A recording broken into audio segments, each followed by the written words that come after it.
There will be the postponement of the payment of property taxes for the period June to September 2020.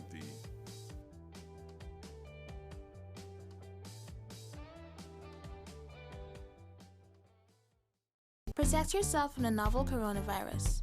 Wash your hands thoroughly and frequently for at least 20 seconds each time. Avoid shaking hands and touching your face with unclean hands. If you have to cough or sneeze, do so into your flexed elbow or a paper towel and then dispose of it.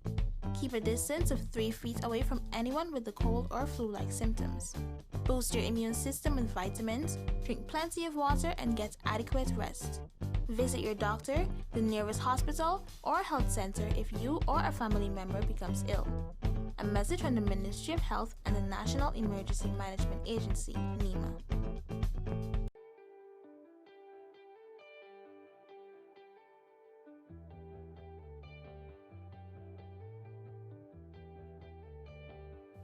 There will be fresh sums invested in the popular Fresh Start program to assist the poor and marginalized youths by providing access to capital to fund small and medium-sized business projects. $5 million will be provided in this regard.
Before touching the mask, clean hands with an alcohol-based hand rub or soap and water.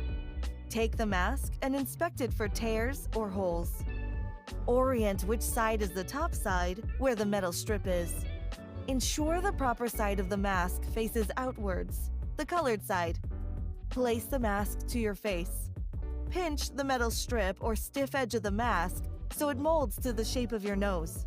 Pull down the mask's bottom so it covers your mouth and your chin. After use, take off the mask. Remove the elastic loops from behind the ears while keeping the mask away from your face and clothes. To avoid touching potentially contaminated surfaces of the mask, discard the mask in a closed bin immediately after use.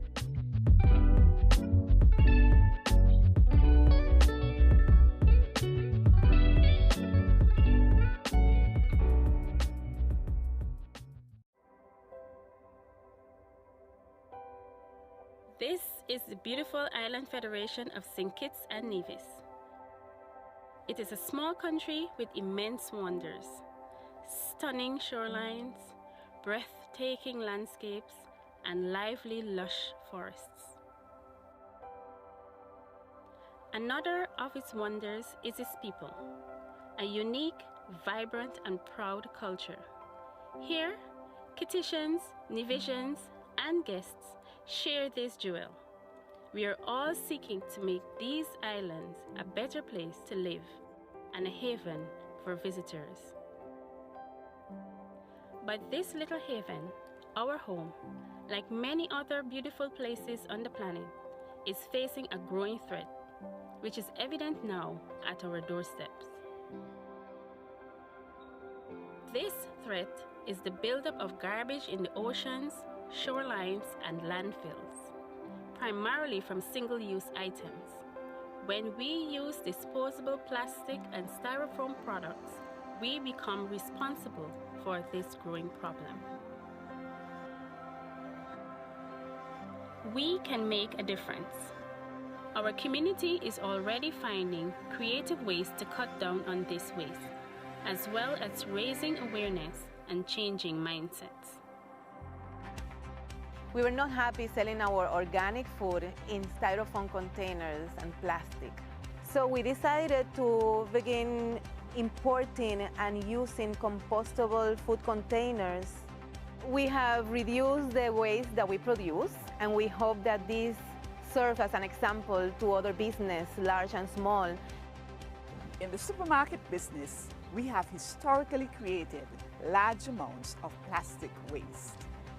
We are now encouraging our customers to refuse plastic packaging throughout. More and more people are stepping up and bringing reusable bags. We only need to make a firm decision to start taking action. And when we all do our bit, collectively, we create huge changes. As we are learning to appreciate and enjoy our outdoor playground, we feel sad to see all the plastic bottles and styrofoam in our seas. Now that we have realized that plastics are a threat to our environment, we are becoming more conscious of our decisions. We live in an incredible place. Our islands are worth protecting. By changing our mindset and leading by example, we become more comfortable in spreading awareness to our friends, family, and community of the many reasons why it is important to take good care of our environment. It's up to me. It's up to me. It's up to me. It's up to all of us. It is up to all of us to make these changes. And when more people join our efforts, we ensure a more sustainable future.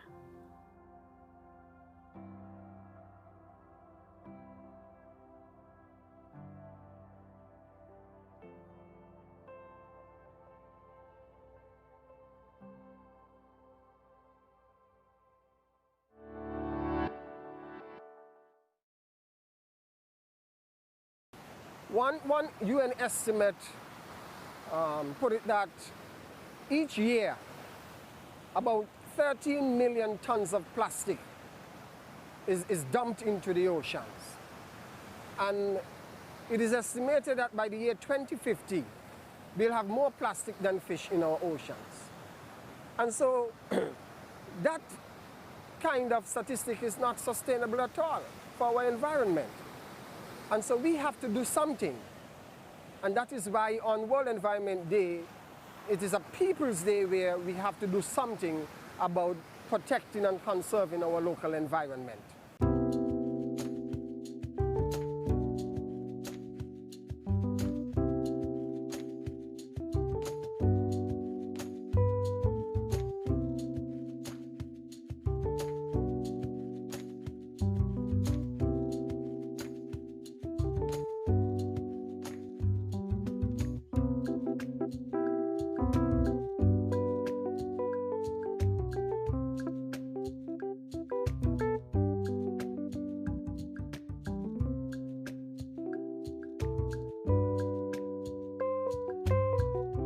CFBC are observing World Environment Day that's coming on this year, that's coming on the 5th of June under the UN theme of beating plastic pollution. On pollution of the environment, we cover broadly three areas or three types of pollution. One is land-based, air-based and water-based pollution. In all of those areas, plastic pollution is a problem, where plastic pollution can overwhelm our landfill and other areas where they accumulate as point sources. We also have where much of the plastic, once we have heavy rainfall, will make their way into the sea. And when the plastic is burnt, we get air pollution coming from plastic. Give us an environmental studies assessment of what you see here.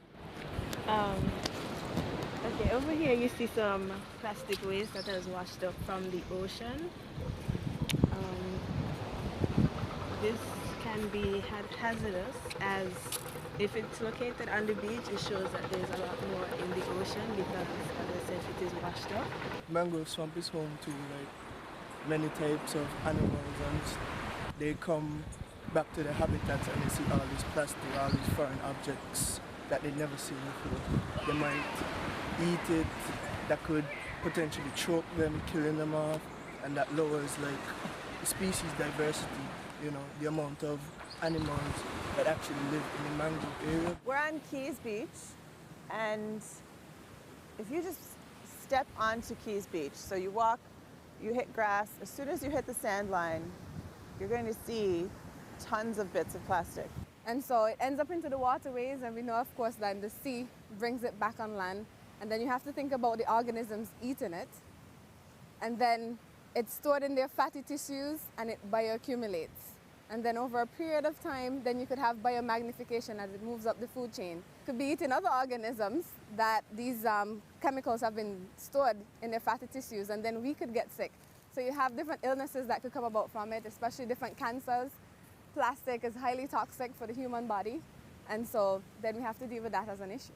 We're here at Greenleaf Hydroponics Farm, and we're talking about plastic and plastic pollution in the environment and how dangerous it is to our ecosystem and our plants and nutrient cycling. Things like centipedes and your insects in general. They are the ones that actually break down the once living matter, return it to the ecosystem in a nutrient cycling format, which we call the detritus cycle. So they're very, very important. Plastics impact them directly, and when we have situations where we have organic matter trapped or we have voids in soils created from large amount of plastic deposits, then we have that disconnect between the detritivores and the organic matter. So they slow the rate of return. If the plants can't grow effectively, animals can't eat effectively. And if they can't eat effectively, it affects us as well as the animals. On this table, we are showcasing biodegradable, reusable alternatives to conventional plastics. Alternatives to plastic use include cloth bags, and I'm sure that we can recall those bags that we used when I was growing up. We took those bags to the shops to purchase our bread and our groceries. We have bags made from jute or burlap, and you can also use bamboo containers. We can switch to glass bottles, ceramic containers. We can reuse instead of having our plastic bottles and just throwing them away after each single use, we can also have multiple use of our plastic bottles. We can also educate the general populace about the use of cosmetics. These cosmetics, many of them contain microbeads, particularly facial scrubs, lotions, toothpaste. So we have to start thinking about things like sorting garbage. So you have your compost, which would be your chicken bones and your rice and the leftover bread and all that, separate apart from your aluminum cans, from your glass, from your pieces of metal, from your cardboards, everything. So it makes it a lot more efficient in terms of getting those materials out and repackage into something else and coming back into the community. We might have to partner with a facility that is equipped to handle sorting, and we already have a facility here in Ireland, which is Admirals, that does a pretty good job. We have partnered with Ross now almost 4 years now. They have 30 bins, of which one for plastic, one for aluminum, and one for glass. And right now we are visiting there 3 times weekly for all of the locations, and then in the more busier spots we're now there daily. We have also a few private schools and a few public schools that some of the professors have taken upon themselves to use their classrooms and create projects with some of their students as well. And they will come together and they will collect bottles, and they will bring them already counted, and they will bring them here to have a cash redemption. And just in conversation with a few different students, we've heard that they're using these projects as fundraisers, which I think is a really neat project as well. whether they're trying to buy a chalkboard or something for their classroom. Again, so it's not that it's the teacher is enslaving the students and taking the money home to buy herself pizza. And I think that's something really neat to see. Some of the courses that we offer at CFBC, environmental science and also environmental engineering. These are courses that make our students, our young people, knowledgeable of the effect of plastics on our environment and how we can provide mitigation measures. We have to attract our young people, help them to think creatively instead of using plastic-free materials. So the college can work in the sense that we're making awareness. Awareness is very important and getting our young people involved. So this year the environmental science students in Unit 1 or Year 1, they were doing research on sand dunes, and we looked at 4 different areas. Keys Beach was one of the sites that were chosen, in addition to North and South Friars Bay and also as well as Frigate Bay. And so we realized that if we could use paper products or minimize waste, that would be the best way to go. So training them to be advocates for the environment is obviously the best thing that we could do. Another advantage to having our students, faculty engaged.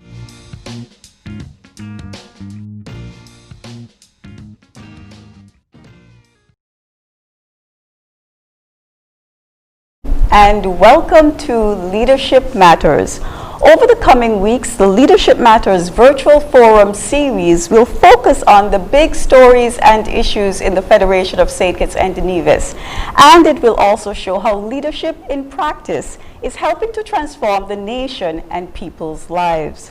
One such big story is the unprecedented impact of COVID-19 on our tourism industry and the economy at large. Citizens and residents are also having discussions around the pros and cons of opening up in the months ahead to facilitate what is referred to as non-essential cross-border travel. Whatever happens, it's clear that COVID-19 travel policies will remain front and center in the public dialogue for at least the rest of the year.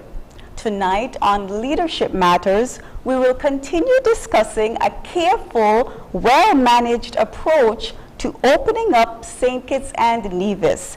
But you are welcome to weigh in with your opinions and questions on other topics.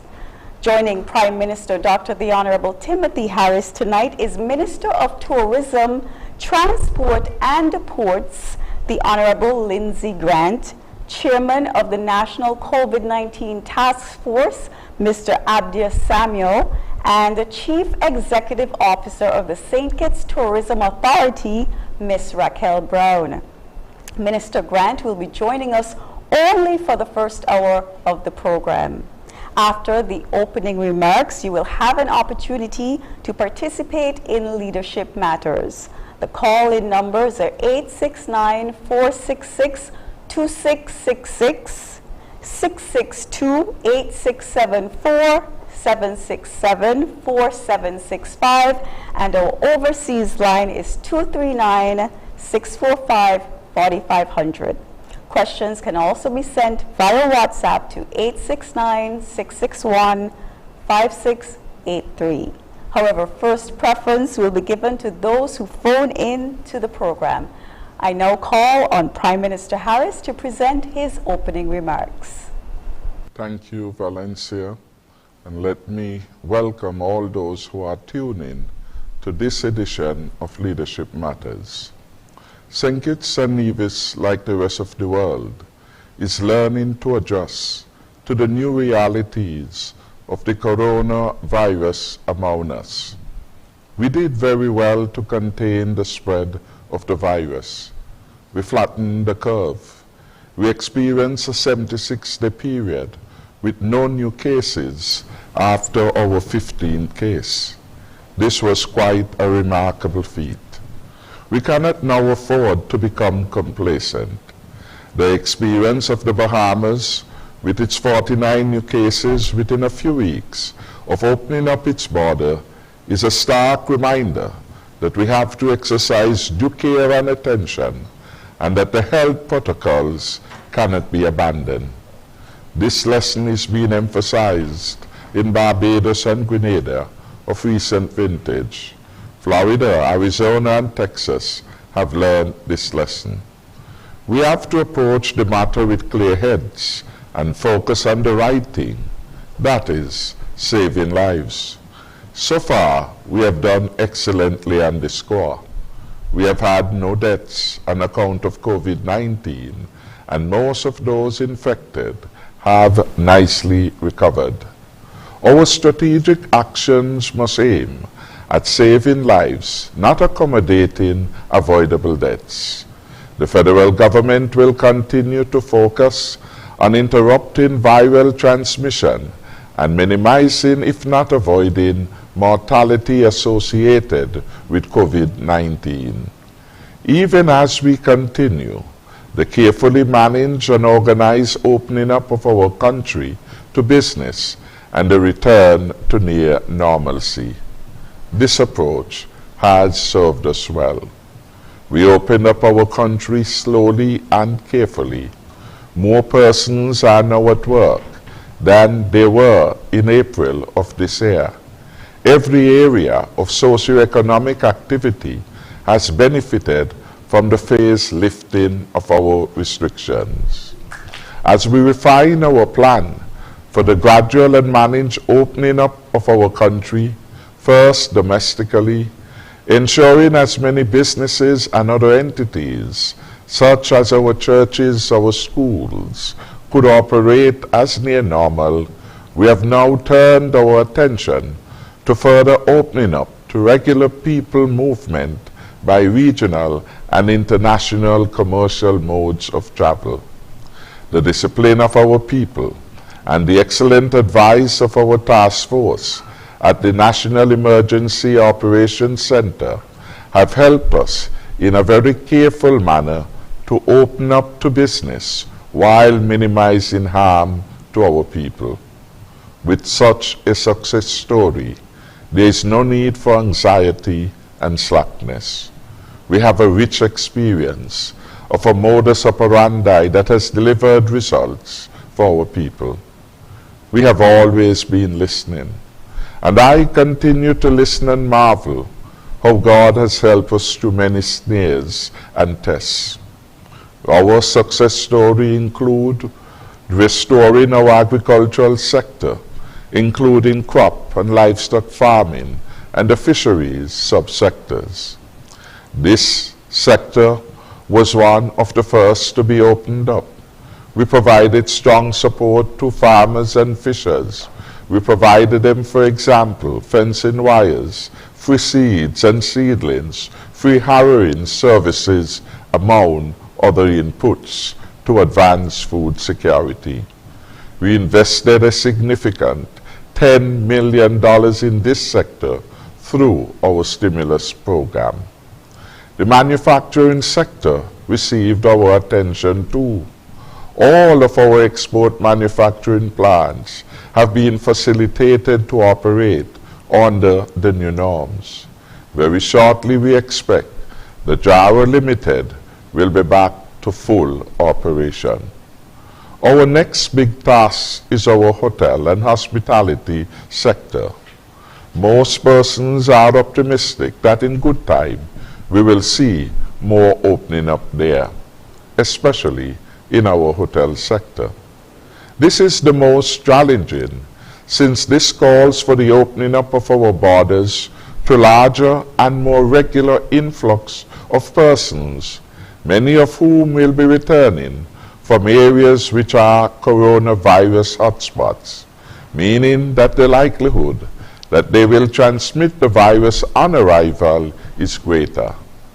If we are not careful in opening up our borders, the consequences could be severe.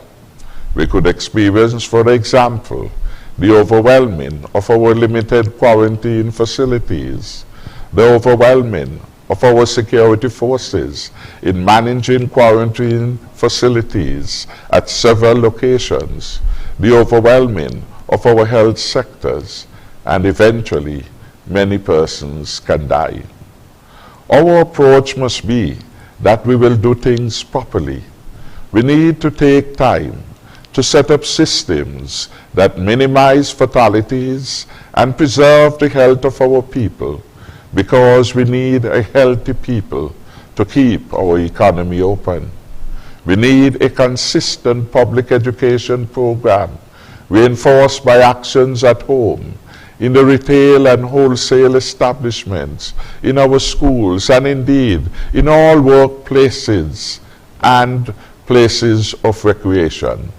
And all of society buy-in must be ignited again. Our approach is to be aware of the challenges and work to overcome the challenges, even as we take advantage of the opportunities presented by the unique circumstances of COVID-19. Some opportunities present themselves, including identifying a wide array of entities over and beyond hotels that can provide quarantine services, villas, residences, to name just two.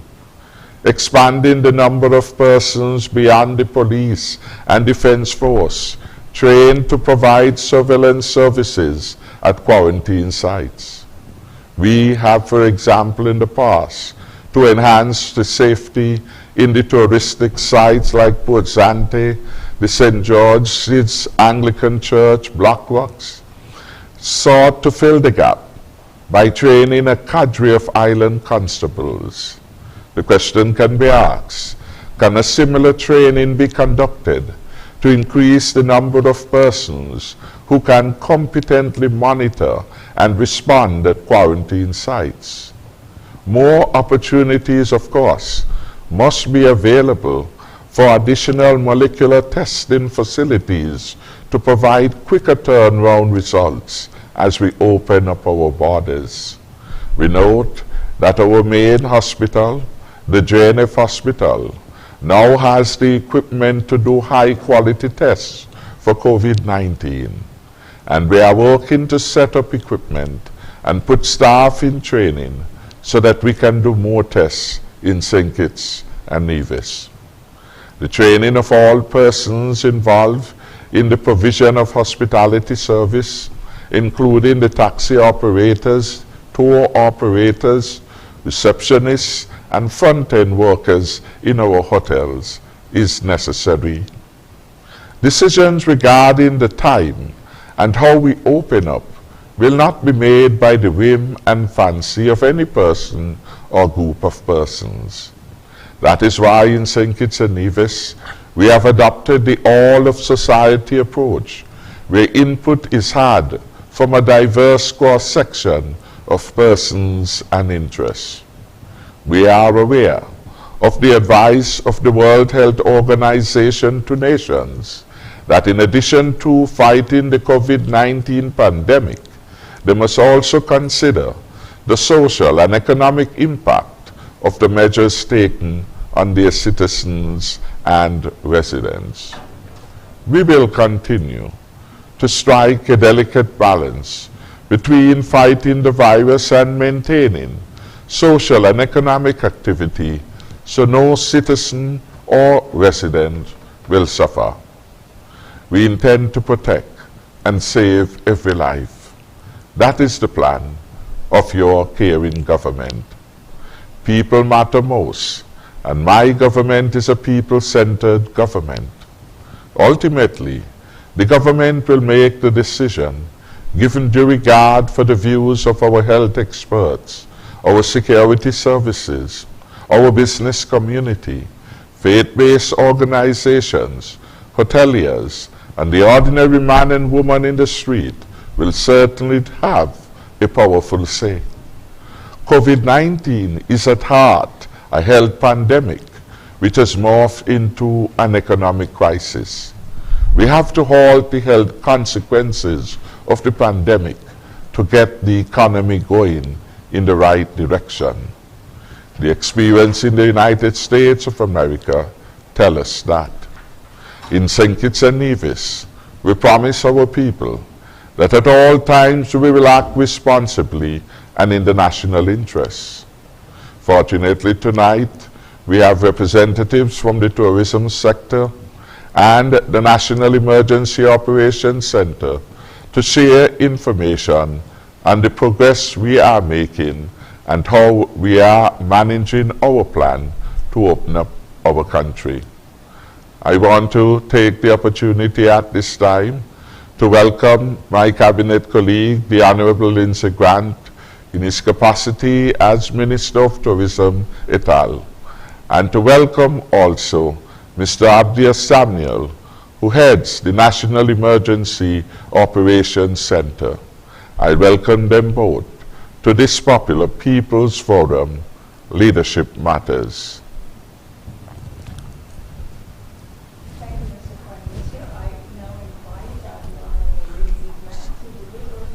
Remarks. Thank you. Thank you, Prime Minister, for that very broad overview and oversight of the what I would consider situational analysis of what we have here today.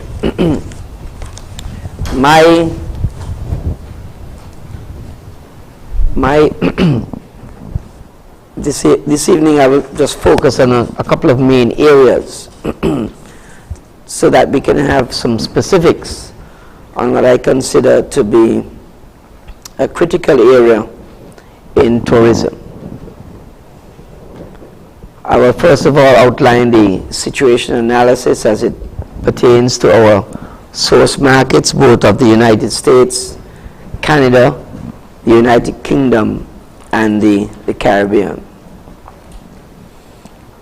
As it stands today, the United States amounts to and accounts to 70% of our visitors into the Federation of St. Kitts and Nevis. As you would be well aware, the epicenter of the COVID-19 rests in Florida, which is really our hub into the Federation of St. Kitts and Nevis.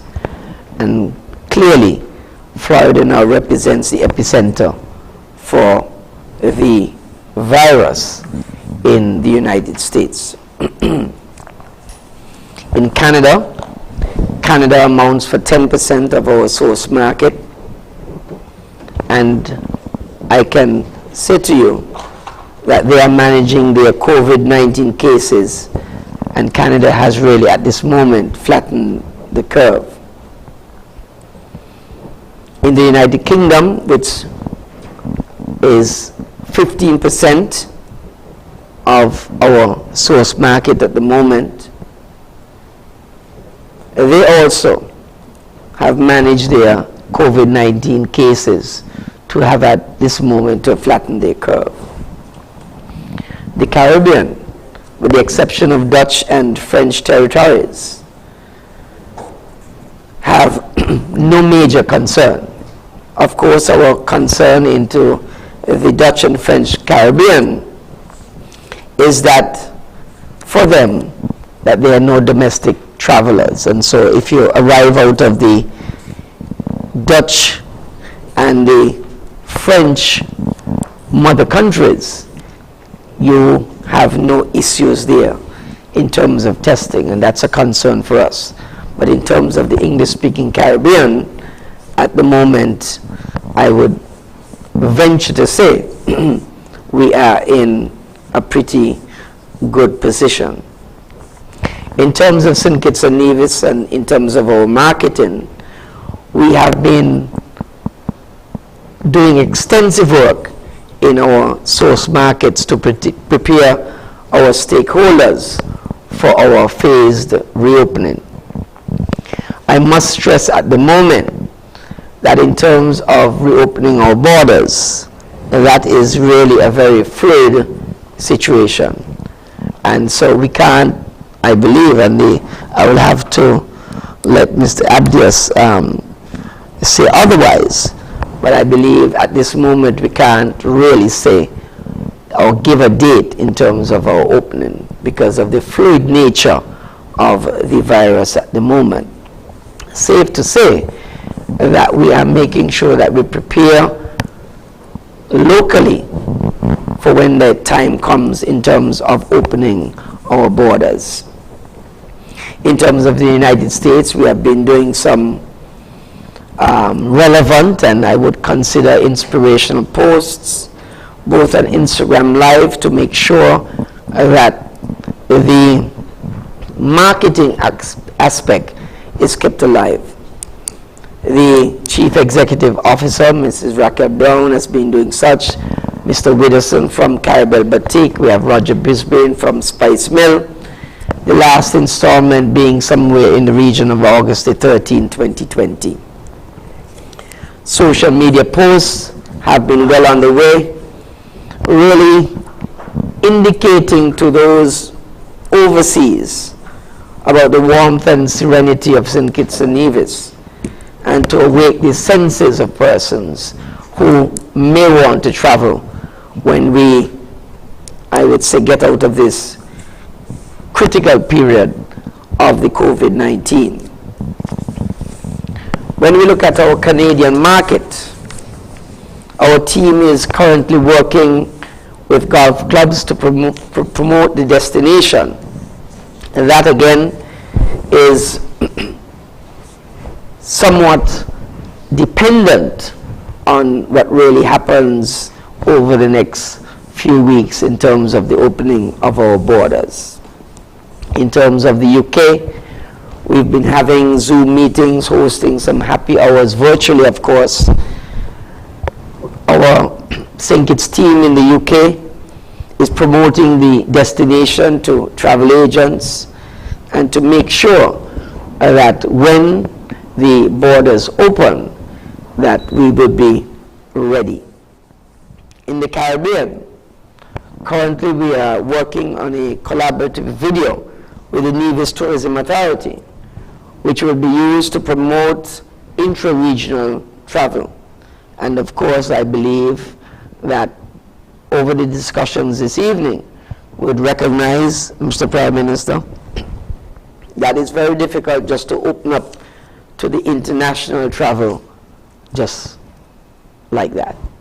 I think we have to operate on a phased approach. I believe, Mr. Prime Minister, we need to open up locally, first of all, fully. Then we go to the regional marketplace and then the international marketplace. And so I think it has to be a phased approach. I believe persons and citizens in St. Kitts and Nevis will come to understand at the moment that we're in a really critical space. And so it's not business as usual. And we have to appreciate that things are going to take time. The safety and the health of our citizens come first, and everything thereafter. We also appreciate that the economic health of our citizens is as important as the health and safety of our citizens. And that is why we are very open and transparent in terms of the dialogue that we have on an ongoing basis, because the decisions we make are not the decisions of the cabinet, are not the decisions of the health experts, but really at the end of the day are the decisions of each and every citizen of St. Kitts and Nevis who shares a part with the concerns of the COVID-19 virus. In terms of our human capital and physical product development, we have had meetings with the stakeholder groups such as the bars and the restaurants in St. Kitts, the water sports and the catamaran operators, the hoteliers, the GT operators. That is set for Thursday, the 23rd of July. And we are making sure that every segment of the stakeholder industry in tourism is connected, and we have discussed the issues with them. We are in the process of the establishment of protocols from the St. Kitts Tourism Authority, the Ministry of Tourism, the Ministry of Health, and NEOC, working on protocols for the various businesses and the operators in the tourism sector, which is very, very important. In fact, even as this morning we met with the airlines and the airport to determine what protocols we are going to have when we reopen the airport, which is very significant, because you must appreciate also that this is a serious time. We have seen Bahamas, for example, who have opened up their airports and I think have shut down their operations at the moment because they have had a spike in the number of COVID cases. We have seen Antigua, who have have opened up their borders and have seen increase in their numbers. And so we want to make sure that we do the right thing in St. Kitts and Nevis. And so at the end of the day, when we open up with a consensus by the majority of persons in St. Kitts and Nevis, and that we open up in a phased manner and in a manner that we can control this virus, because we are appreciative that in St. Kitts and Nevis, at the moment, we have 2 live cases, I think it is. We had 0 cases a few weeks ago, and I believe this is very significant for us. And at this juncture, I want to pause to commend the health experts, the NEOC, for the tremendous work and effort being put in by them, going beyond the call of duty. I'm sure 25 hours a day sometimes, I imagine. And not only them, because we have to also commend the security forces who have done a marvelous job. And I believe that even now, as I lie on the strip on weekends and when the police come and shut us down at 11 o'clock, people are understanding of the nature of the issue that we have at hand and are respectful in that regard. We have had to embark on a number of training exercises, and in fact we start training this Wednesday again with the bars and the restaurants in St. Kitts to prepare our stakeholders to provide the service that is really different in this environment of the COVID-19. And all businesses and operators working in the sector will be required to attend training.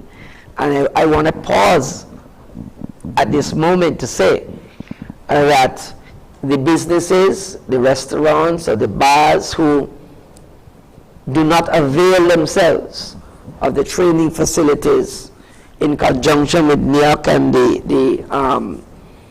the tourism stakeholders will not be allowed to open. It's just as very simple as that.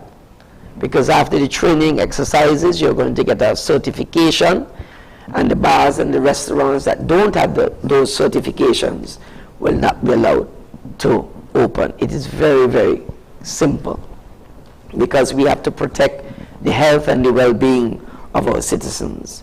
That begins on Wednesday the 22nd and continues until August the 27th, 2020. Week 1 runs from the 22nd to the 24th of July, which would be the bars and the restaurants.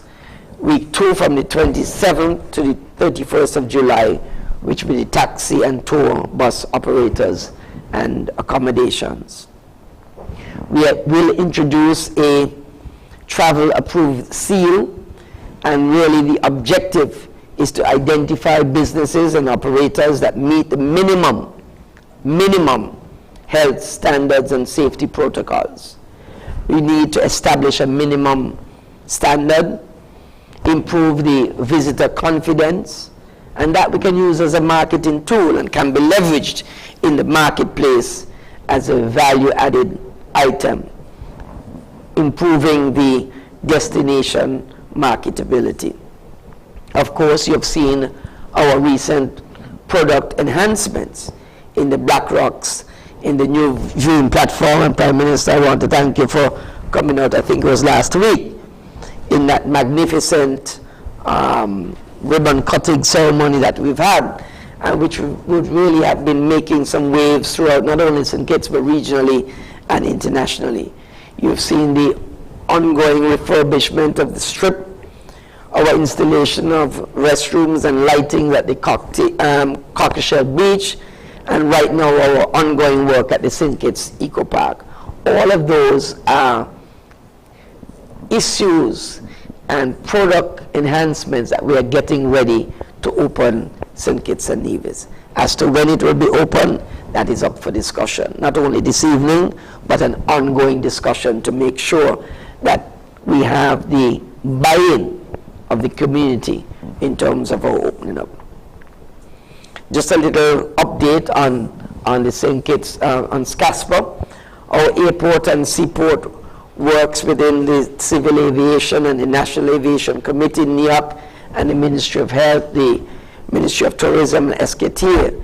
We are moving to identify the health and safety protocols and additional standards of operation relevant to the COVID-19 era. You would appreciate that you're going to see some changes at the RLB International Airport as we move towards identifying the protocols that are necessary to make sure that our health and safety of our citizens and our visitors is paramount. And Mr. Prime Minister, with those few words, I will pass it over to the chair lady. Thank you very much, Minister Grant. We will take a break prior to Mr. Abdias Samuel's opening remarks.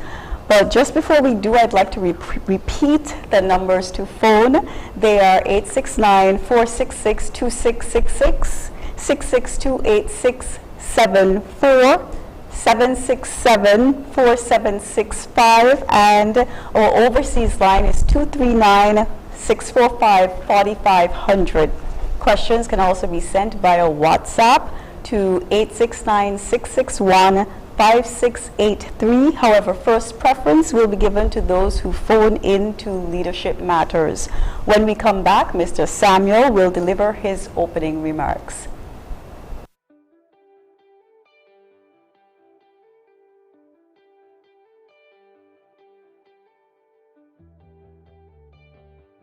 There'll be the postponement of the payment of property taxes for the period June to September 2020.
Before touching the mask, clean hands with an alcohol-based hand rub or soap and water.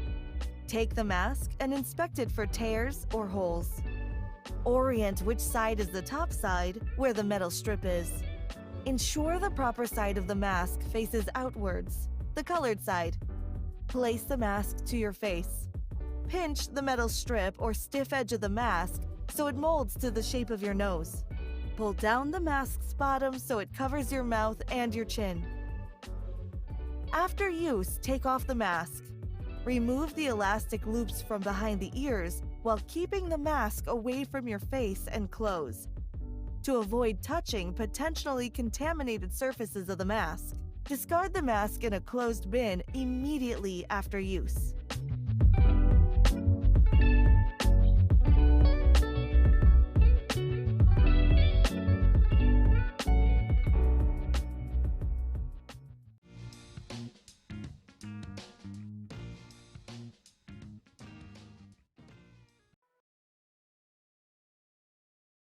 Matters. I will invite Mr. Abdias Samuel to make his opening remarks before we take your calls. Thank you, Madam Chair.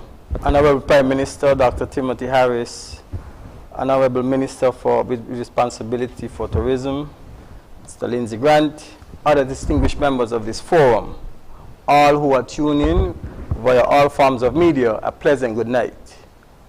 I wish to thank the Honorable Prime Minister for affording me the opportunity to share this platform with him in engaging the general public in providing information and addressing doubts for the purpose of reassurance. The National Emergency Operations Center was activated when our borders was closed due to the imported cases of COVID-19. The government of St. Kitts and Nevis acted swiftly on the advice of the technical teams to activate and deploy the necessary resources for the preparedness and response to the threat of the novel coronavirus. Our outstanding medical professionals and other technical teams began preparedness activity exceedingly early in January of 2020, and this redounded to the Federation only having 17 confirmed cases with 15 recovered and 2 active cases presently. The technical group then became the National COVID-19 Task Force, which coordinated a comprehensive public awareness campaign that prepared our citizens for the impact of the virus to our lives and livelihoods. Our citizens and residents rose to the occasion and exercised patriotism in its highest form in command to the battle call of the Honorable Prime Minister to shelter in place as we fought to contain and eradicate COVID-19 within the Federation. We closed our borders to a few countries at first, then to all countries as our list grew, and finally, we were forced to isolate from the entire world. We then experienced challenges with the accessibility of goods and services, be it food or hardware supplies. This unprecedented and complex situation challenged our knowledge base and expertise.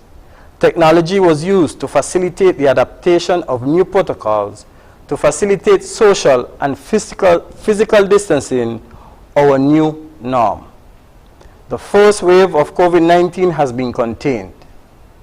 The restrictive measures were relaxed gradually and systematically. The government response with the stimulus package added value to the response effort and the lives of many citizens affected by the impact of COVID-19. The leadership provided by the government ought to be applauded. Emergency powers regulations were created to guide the way individuals and sectors should operate. The manufacturing sector was proactive in developing pre- and post-impact plans for the restoring of this sector. To date, 75% of the manufacturing sector have returned to work. Just as recently, as of the 20th of July, 30 more workers from this sector were authorized to return to work. The agricultural sector was given great attention as food security was a high priority to the task force and the government by extension. Crop farmers, livestock farmers, and fishermen were engaged to ensure continuity in the food supply chain. The commercial sector was gradually opened as small businesses, such as beauty salons and barbershops, were sensitized as per the new norm of operation. It must be noted that none of these small businesses have been a source of transmission or spread of the virus. The education and sporting sector exercise their institutional responsibility and have developed protocols using international guidelines with the guidance of the National Task Force as per the opening of these sectors. A phased approach to education was adopted by allowing the 6th and 5th formers to undertake their SEC and CAPE examinations. The reopening of the early childhood development will be the second phase, and subsequently the reopening of the primary and secondary schools. The COVID-19 task force further explored other activities to stimulate the economy, with the reopening of bars and restaurants after consultation with this sector. The opening of small businesses that supports tourism activities and the return of our foreign students will significantly contribute to stimulating the economy. The repatriation of our citizens continue to be an ongoing controlled process that allows our citizens who were trapped in the diaspora after our borders were closed to return home. Therefore, noted activities were carried out in a very meticulous and methodical way to ensure safety for our citizenry with no compromise to the health and well-being of our citizens. Our social lifestyle is slowly being restored with the opening of beaches, churches, and other forms of social activities. The reopening of Caribbean 8 Cinema was another indicator of the returning to normalcy within the sphere of the new norm. Let me emphatically state that complacency must not be adopted as the new acceptable norm in society. The successes gained must not be lost by willful disobedience, but instead, we must enhance this and sustain it so that we can coexist with the COVID-19 virus. I would like to acknowledge the contribution of Dr. Hazel Laws, Dr. Cameron Wilkinson, the entire Ministry of Health, now being managed by the Honorable Akila Byron Nisbet and formerly by the Honorable Wendy Phipps, as well as PS Delores Stapleton Harris, Dr. Keisha Leedy, and her team of environmental health officers, Nurse Irish and her team for the great work that they are doing in contact tracing and testing. The emergency medical teams and all the doctors and nurses of the Joseph N. France General Hospital, auxiliary and maintenance crews for the JNF Hospital, and all the health facilities on island. The members of the task force, in particular, Ms. Ophelia Blanchard, Ms. Merceline Hughes, Ms. Kay Bass, Superintendent of Police, Mr. Cromwell Henry and Travis Rogers, Mr. Kennedy De Silva, Mr. Denzel James, Leswell Williams, Vesta Southwell, the High Command of the Royal St. Christopher and Nevis Police Force, the commanders of the St. Kitts Nevis Defense Force, and everyone who have contributed to the success of the response. I also wish to specially acknowledge the support provided by the Honorable Vincent Barron Jr., the Honorable Wendy Phipps, and the entire NEOC, guided by Ms. Clarissa Langley Stevens. Equally, I must acknowledge our social partners and civic society, the St. Kitts Nevis Chamber of Industry and Commerce, the St. Kitts Christian Council, and the St. Kitts Evangelical Association, the various clubs and the various non-governmental organizations that have supported this cause. My gratification comes from the faith in God and that our leaders and citizens of our Twin Island Federation, together we have triumphantly crushed the first wave of COVID-19, bearing in mind that our proactive approach can be compared to a David in a Goliath world. The successes gained must not be erased or be at the mercy of haste to do what is favorably profitable for a few in our society, but for the greater good of all in this federation. I am confident that our people possess the skill sets required to maintain a highly competitive country in this competitive world. We have the fortitude to be a resilient nation, and I end by saying, let us be the first to be last and the last to be first in reopening our sectors responsibly. Thank you. Thank you very much, Mr. Samuel. It's 9 o'clock on the dot. We'll take a very quick break. I'd just like to remind you of the numbers to phone because we'd like to open the phone lines. They are 869-466-2666, 662-8674, 767-4765, and our overseas line is 239-645-4500. We'll be back after a quick break.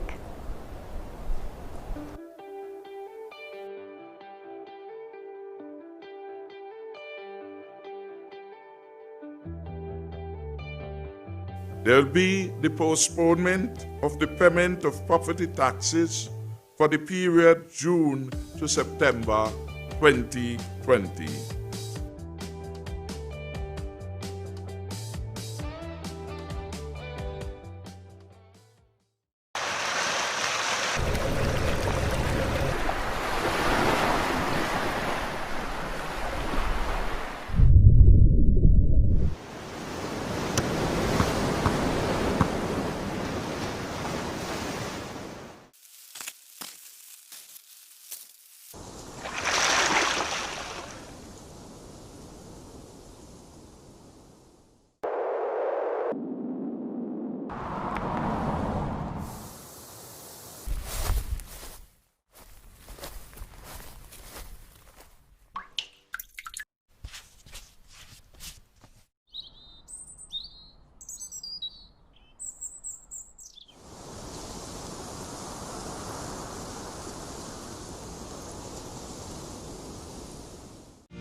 Welcome back to Leadership Matters. We have a phone call. Before we get to the phone call, I'd like to advise you that there is just a slight delay, so please listen to your phone, the conversation we're having with you. Don't listen to your radio and television at that point. Just move away from it to avoid the feedback. Good night. You're live on air. Welcome to Leadership Matters. Good night. Go ahead, please. Yeah, good night. My name is Tom Richard. I want to welcome all of you again to Leadership Matters. To the Prime Minister, I was supposed to take around 12 meetings, but I didn't get to, so one way will be possible. I understand on Saturday, but I was not informed. My number is 663-7610, and you know me as Tom Richard, please, Thomas. So you could tell me, and all the best. Thank you.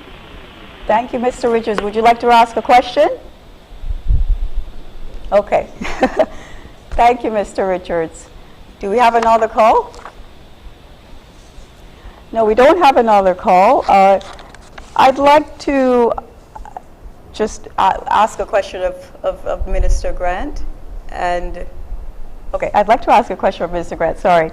So Minister Grant, according to the World Travel and Tourism Council, WTTC, in its 2019 Economic Impact Report for St. Kitts and Nevis, the total contribution of travel and tourism to our GDP in 2018 was US $634.5 million.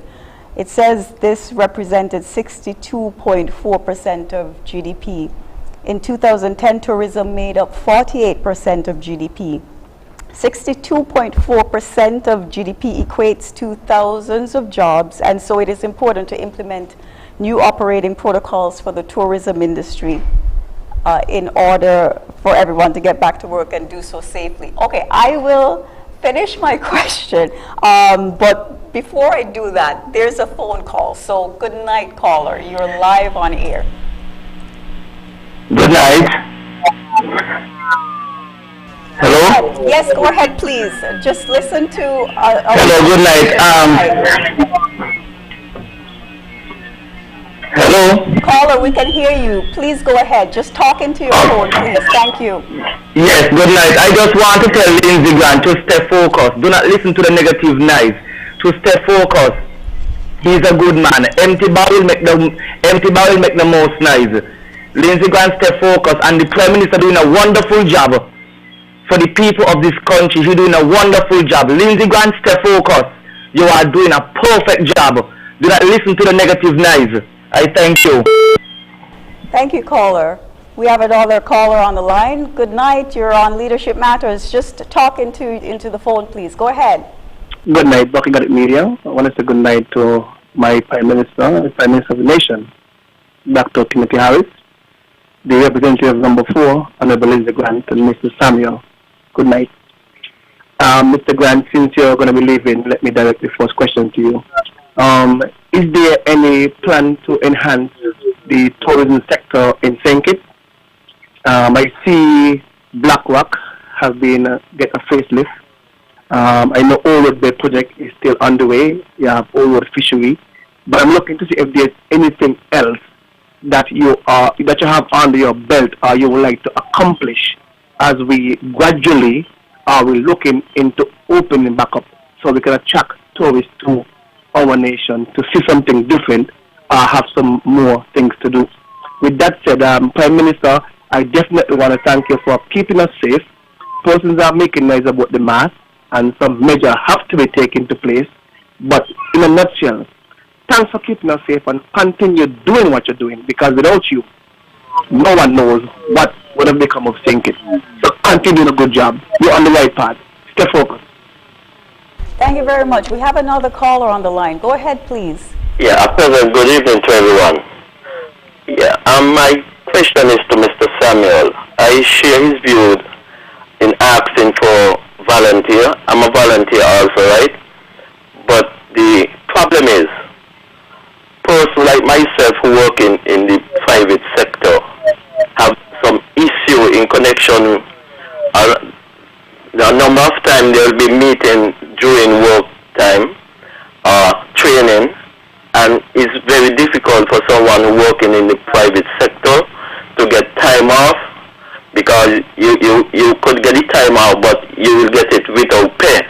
really hard that, especially in time like this, you missing out on getting paid, and you're doing a volunteer for service for the country.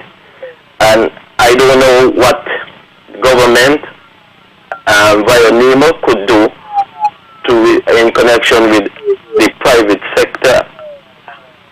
Maybe they could ask them to allow the workers who are part of NEMA or any volunteer group to get the time off when needed with pay, because it's really difficult for doing national duty and still losing pay. And for the Prime Minister, personally, I think that personal and statutory board should be part of volunteer group. Thanks. Thank you very much, caller. Do we have another call? Go ahead, please. Yes. Good night. Praise God for Mr. Prime Minister. I'm calling to ask him if he's open on seeing anyone, because I have a very important question to ask him in person. And my name is Dora Payne from Boys Village, and I told him that the Lord had chosen him. Has been chosen, and I'm so happy to see him online tonight. So I thank God for all the team, everybody, the doctors, everybody, and the First Lady. The First Lady, you know who the First Lady is for the team. God bless her, and God bless you, sir. So can you please let me know if I can come in to see you, sir, because it's very, very important, sir. Thank you very much. Do we have another caller? Go ahead, please. You're live on Leadership Matters. Hello, good night. Good night, Prime Minister. Good night to everyone. Yeah, this is Miss Unity calling. Prime Minister, I want to congratulate you on the good work you're doing for the people of St. Kitts Nevis. And I want to tell you, just keep on doing what you have to do. And remember in life, don't care what you do, some one side and some one the other. And this is what Jesus done for us. He gave us a good Prime Minister and a good team, loving, caring, and always listen to the voices of the people. Long live Prime Minister and long live Team Unity as we go from strength to strength. Blessed love, and you have a safe journey home. What else can Jesus do?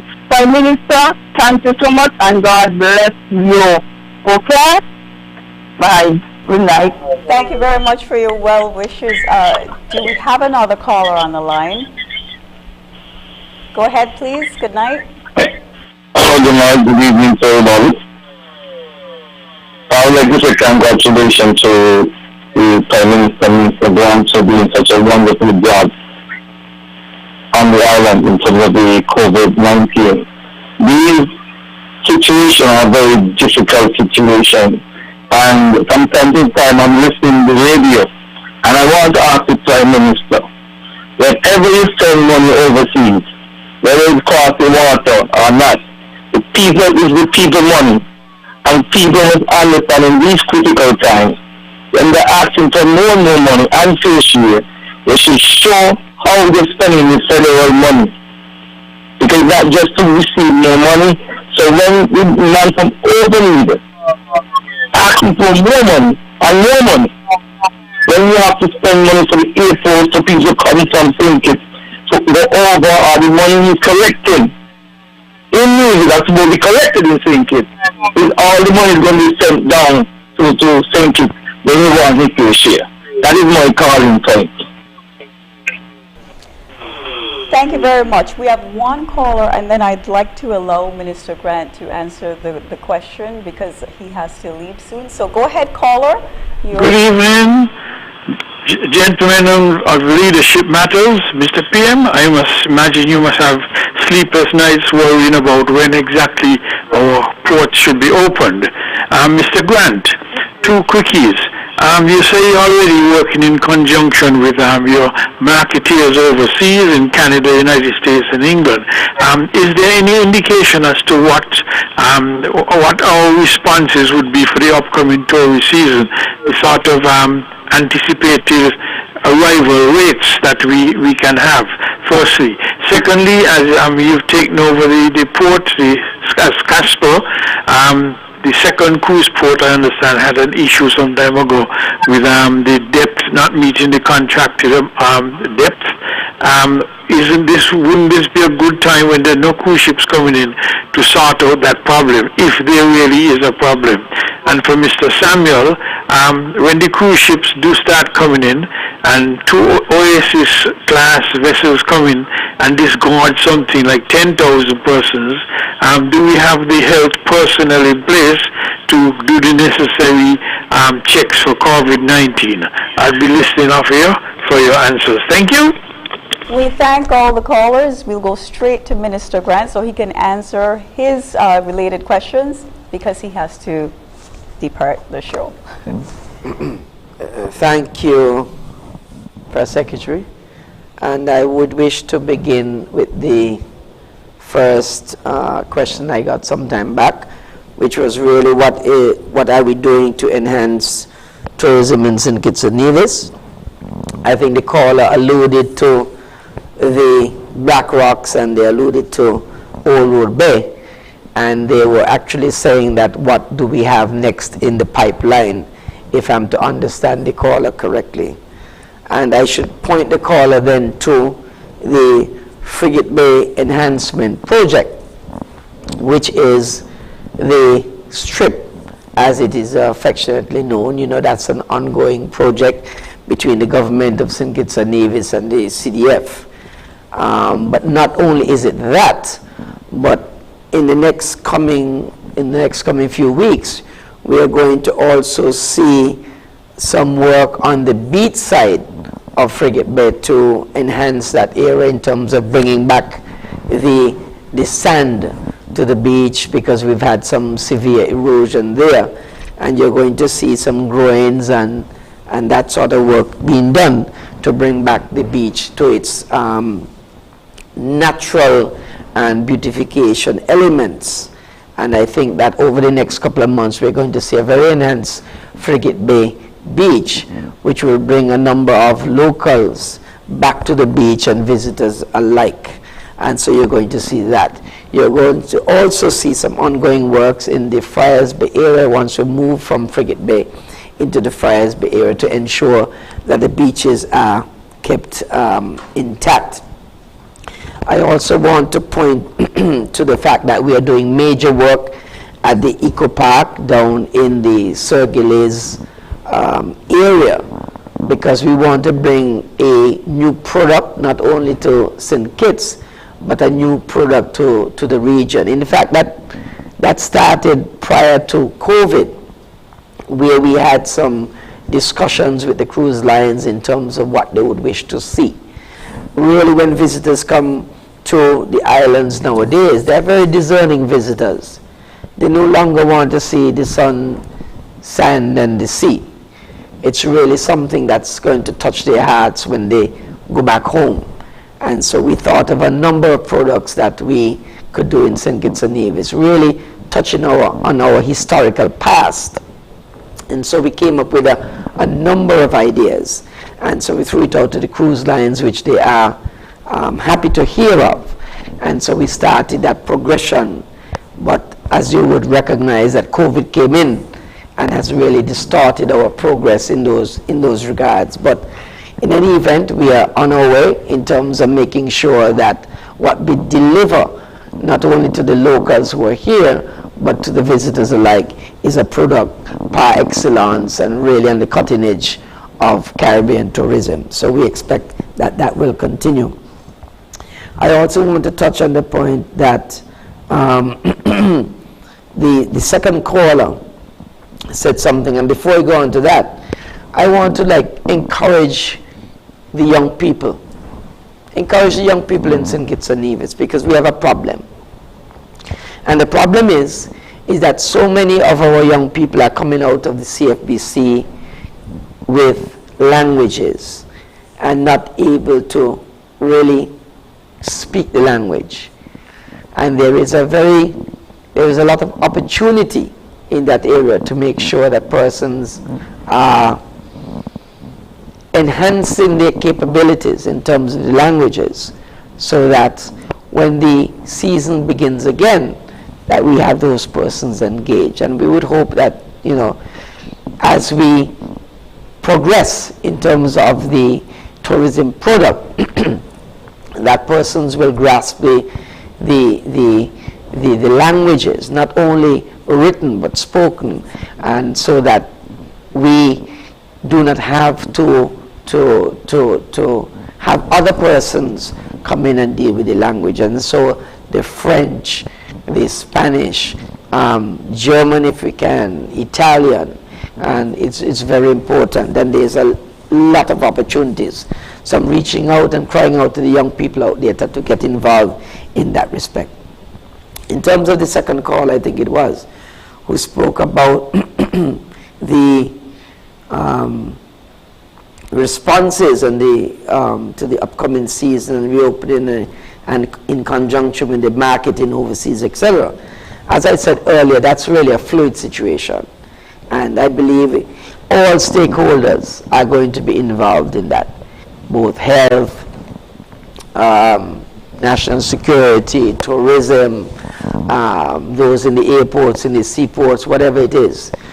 We have had numerous meetings behind the scenes, trying to ensure that we come up with the best set of protocols. And Mr. Abdel Samuel will tell you the best protocols. Our own protocols, looking at regional protocols, looking at international protocols. But I can tell you, whatever we do in St. Kitts and Nevis in terms of protocols, it would be the best available protocols in conjunction with us that's available. You've seen that we've had a great deal of success in terms of, I wouldn't even call it flattening the curve, but making sure there's no curve. And that we've been very successful at that. So anything we do will be that, we will have to take that on board. The caller spoke about the issue of SCASPA and the depth of the new pier. That issue, as you would recognize, is on the arbitration, and we're trying to work the issues out when it comes to that. And so that will work itself out over the next couple of months and years, I imagine. Just to suffice to say that the government of St. Kitts and Nevis is going to make sure that whatever the outcome is, it's in the best interest of the people of St. Kitts and Nevis. Mr. Prime Minister, I should broach the fact because I know that persons are aware that the cruise industry is, if I am to make an educated guess, would have a challenge in terms of its beginning to operate in this environment. I really don't foresee the cruise industry really burgeoning in terms of early next year. That would be my guess. But while that is happening and it's months away, we have to prepare ourselves in the environment that's to come. And so that's what we're doing. Our efforts are into training, getting in, let's say, protocols on board, and our readiness for the season, whenever that season is. We can't say because it's really fluid.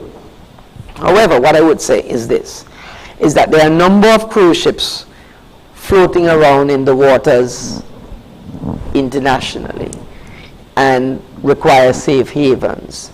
And so this government is looking towards to see what we can do as a gesture of cooperation with the cruise industry. And so I would say here today is that you may see a cruise ship in our harbor, but what I would say to you is that persons who may be on the cruise ship will not come off. And they're only crew. They need some safe harbor, and we are working out some protocols to be able to accept them without any harm, any safety issues to people in St. Kitts and Nevis. And so over the next couple of weeks, we are going to be very transparent in what we do in terms of alerting the citizens of St. Kitts and Nevis in terms of what the protocols are with respect to these vessels. So I want the citizens to understand that we are taking the high ground in terms of the safety and security of our citizens. And so everything we do is foremost in our minds. We are ensuring that the safety and security of our citizens is paramount. And so we have been doing, I believe, an excellent job, and we want to continue to do an excellent job. We want you to bear with us as we go through these trying and challenging times in St. Kitts and Nevis. But at the end of the day, I believe there is hope on the horizon, and we want to make sure that within the next couple of months we can get back to some state of normalcy and see St. Kitts and Nevis again being the #1 in the Caribbean and Latin America. Thank you. We will take a quick break to facilitate the changeover between the Minister of Tourism, who has to leave now, and Ms. Raquel Brown, the CEO of the St. Kitts Tourism Authority. When we come back, we'll also have Mr. Abdias Samuel address a few questions that were directed at him, towards him. And I'm also told that the Prime Minister would like to address a couple of WhatsApp questions that came in. So we'll take a quick break, and then we'll come back to Leadership Matters.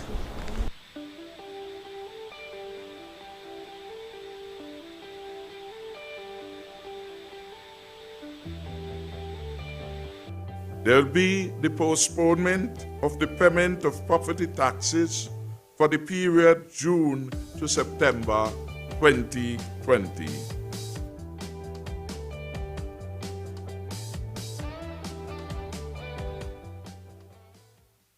Protect yourself from the novel coronavirus. Wash your hands thoroughly and frequently for at least 20 seconds each time. Avoid shaking hands and touching your face with unclean hands. If you have to cough or sneeze, do so into your flexed elbow or a paper towel and then dispose of it. Keep a distance of 3 feet away from anyone with the cold or flu-like symptoms. Boost your immune system with vitamins, drink plenty of water, and get adequate rest. Visit your doctor, the nearest hospital, or health center if you or a family member becomes ill. A message from the Ministry of Health and the National Emergency Management Agency, NEMA.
Welcome back to Leadership Matters. I'd like to take the opportunity to thank the Minister of Tourism, Transport and Ports, the Honorable Lindsey Grant, for his presence and contribution tonight. And I'd also like to take the opportunity to now welcome the Chief Executive Officer of the St. Kitts Tourism Authority, Ms. Raquel Brown, who is now sitting on the panel. We will now listen to the responses of Mr. Abdias Samuel, and then we'll turn to Prime Minister Harris, who will address a couple of WhatsApp questions that came in. Thank you, Madam Chair. I want to address the first question that was addressed to me, and I want to thank the caller for that question as it regards to volunteering and getting time off from the employer in the private sector in particular. And what I must say to the caller is that one of the things that we seek to do going forward is engage through the Chamber of Industry and Commerce, some of these employers, so they can facilitate national duties by our volunteers, because this is critical. When we are impacted, these are the individuals who respond quickly and help us to rebuild the country. And at the end of the day, the business sector also benefits from their efforts. So, caller, that is some of the engagements that we are going to have with the industry of Chamber of Industry and Commerce going forward. The second question that was addressed to me was regarding to the cruise ship and if we have sufficient manpower and the necessary equipment when we have two major cruise ships docked at our piers. I don't know, as Minister Grant said, when that will be. However, what I can say is that we have been having dialogues with the Ministry of Tourism in collaboration with the Ministry of Health and a number of stakeholders. And we are looking at the various means, whether it be physical or non-physical, that will be required for us to become, remain a marquee destination and be able to process so much persons at one time. The emphasis is not there and that right now, but we are exploring and having that dialogue going forward. But I am of the view that with the protocols and the responsibility, the shared responsibilities between the cruise industry and the destination, we can become again a marquee destination and have the necessary infrastructure in place to be able to process the incoming passengers. Okay, so that is my response to the caller. Thank you very much, Mr. Samuel. I'd like to invite Mr. Prime Minister to answer a couple of questions from the WhatsApps that came in. Okay, sure. So someone wants to know what happened to the hotels. What happened to the hotels? You have not talked about them in your opening remarks. I'm waiting for an answer. My question is, after being home for 3 months layoff, how much longer I have to wait to get a termination letter from my employer? Yep, that's pretty much it. And the second one relates to the Ministry of Finance. That's question number 1 on this paper. It says, good evening. Things have changed dramatically over the last few months worldwide. Yet it's business as usual for many of the workers in government. Timeliness and efficiency is greatly lacking. Why should it take 2 weeks and still counting to get a simple C-101 form approved? I was told initially that it would be ready by last week, etc. I have worked in a leading institution for several years, so the excuse of having a heavy workload doesn't convince me. There are others who have similar complaints about other departments, and I am certain that more would be said. So those are the questions. Quickly, in relation to the delay with the C-101 form, that is a matter that has to be investigated. We have to bear in mind that the government departments, a number of persons are working at home. Nonetheless, we would want the department to be at their very best. And so I can assure that we can take remedial action to enhance the delivery of service to the public. We will do so, and I shall inquire of this tomorrow and ensure that some changes are being made. If the caller would care to WhatsApp his or her number to this cell phone, then we can get the particulars to look at the case. 662-7777. If you give the name and number, then we would be in a better position to check where your particular case is at. In relation to the caller the person who WhatsApp on the matter of a 5% in insurance premium, I'm advised that the 5% insurance premium has been in place for a very long time. So there has been no increase in insurance premium. That is the rate that has been in existence over quite a number of years.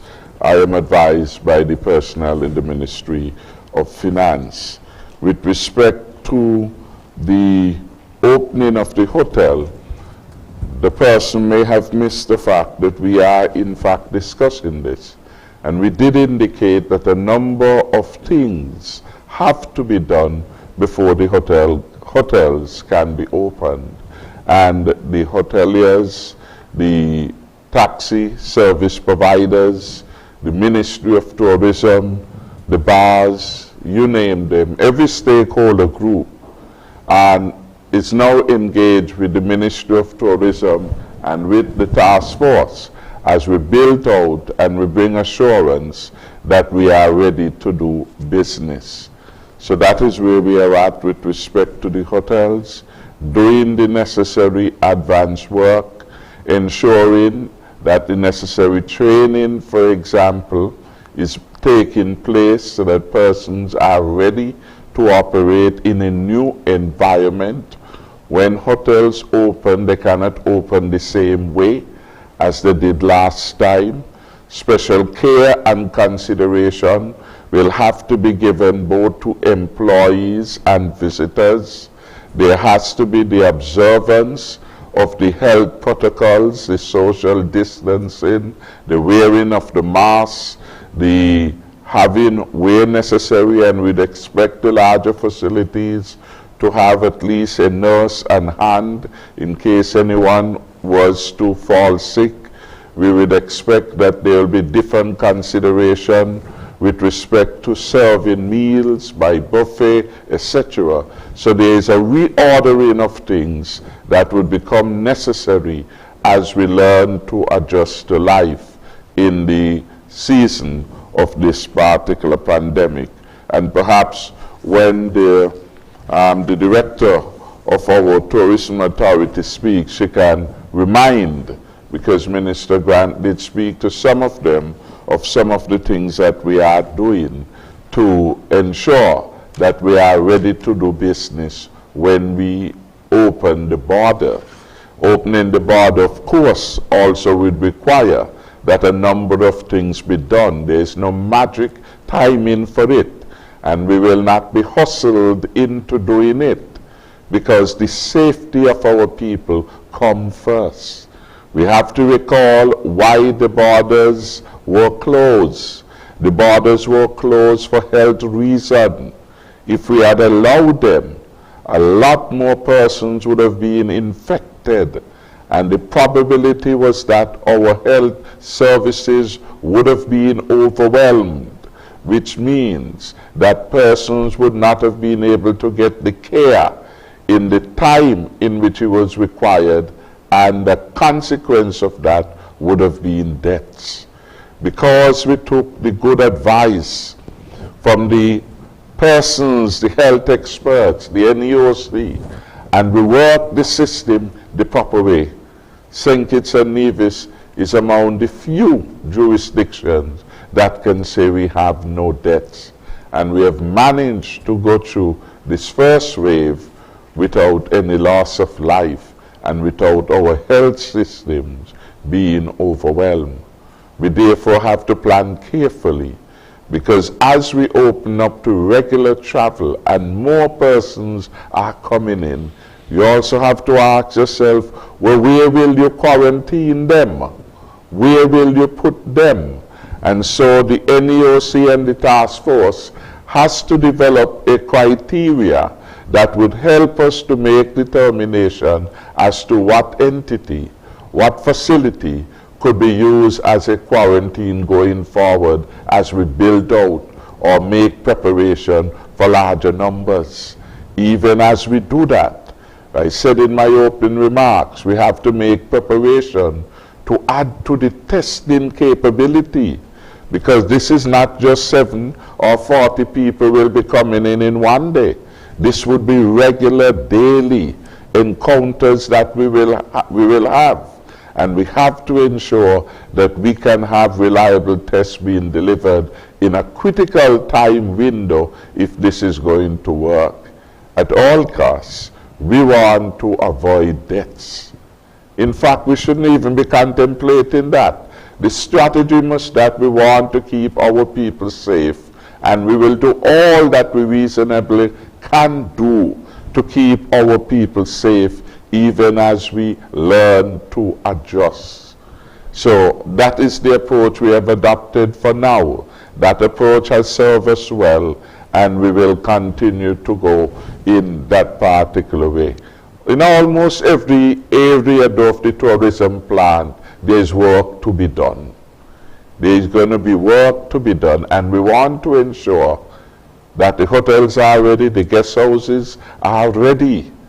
And we see the examples elsewhere. In St. Lucia, which has one of the largest hotel stock within the sub-region, only 6 hotels have been allowed to open in their first phase opening. 6.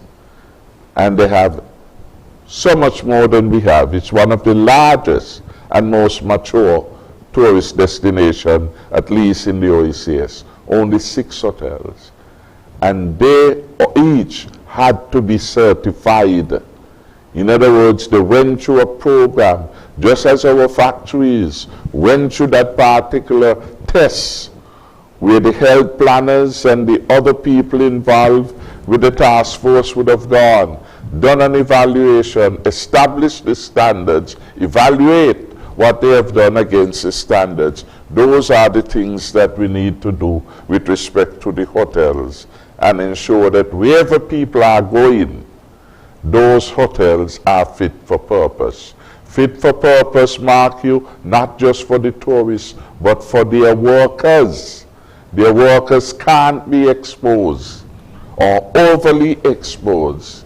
And those are the kinds of systems that we want to work. And so it's going to require a new attitude and a new sense of responsibility by all our people. So Minister, we want to put that to them. Sorry, I'm so sorry to interrupt. We have 3 callers on hold. Go ahead, please. You're live on Leadership Matters. Hi, good night. Good night, Mr. Prime Minister and your panelists. Leadership really matters, and right now we're in a position where we have to have people who are thinking correctly in order to make proper decisions. One of the statement I want to make is about we are preparing for tourists coming into our shores and doing everything that we can so that when tourists come to our shores they can enjoy what we have.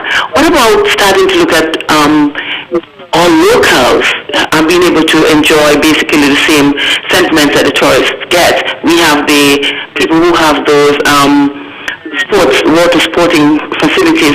We have to realize now it's a holiday season. A lot of our children are home. They've been home for a very long time, locked away. If these people can make, the owners can make the prices more attractive, then locals can basically utilize the same facilities.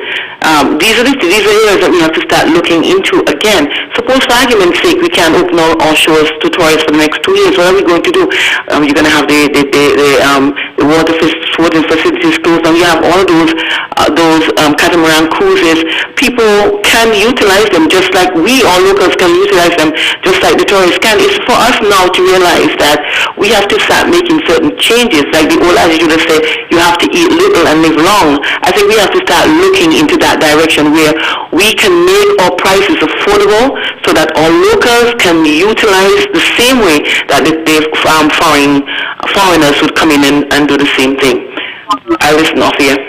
Thank you very much. Go ahead, caller. You're live on Leadership Matters. Good night.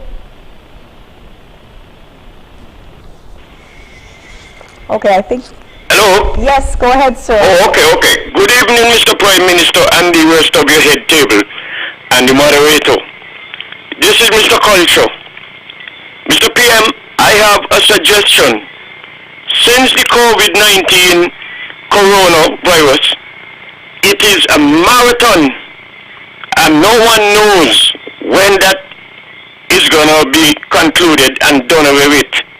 So my suggestion to the government is that since we have a white elephant down at Fort Lance called the Fort Thomas Hotel building, why don't we fix it up, remodel it, and have it as what you call a a quarantine base for who will be quarantined, who will be positive with the coronavirus. That's my suggestion for that. And then the second thing is that when are we going to utilize the Cranston La Valley property down there, because no one seems to be playing any golf, and a lot of taxpayers' money is gone into that place, and it's time that we utilize it for either food or something else. Thanks for listening. You're welcome. Go ahead, caller. You're live on Leadership Matters. Yes, hello, good night. This is to the Prime Minister.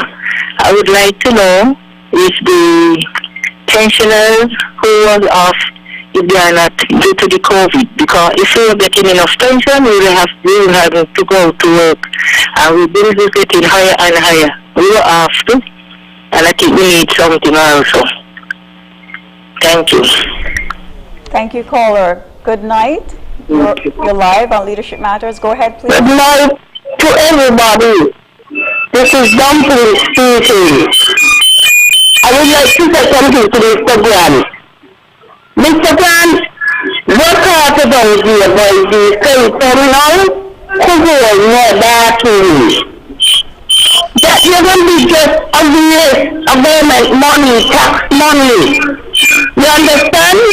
Because the only back to them, they sell the wigs and so. And when the people come out for the boat, it's where the people just stand to wait for when the youth to come for them, because they used to be the drop off and pick up.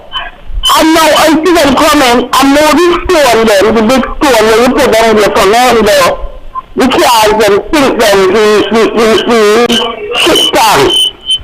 And they say they're going to put bathroom here. You know what you have to put bathroom?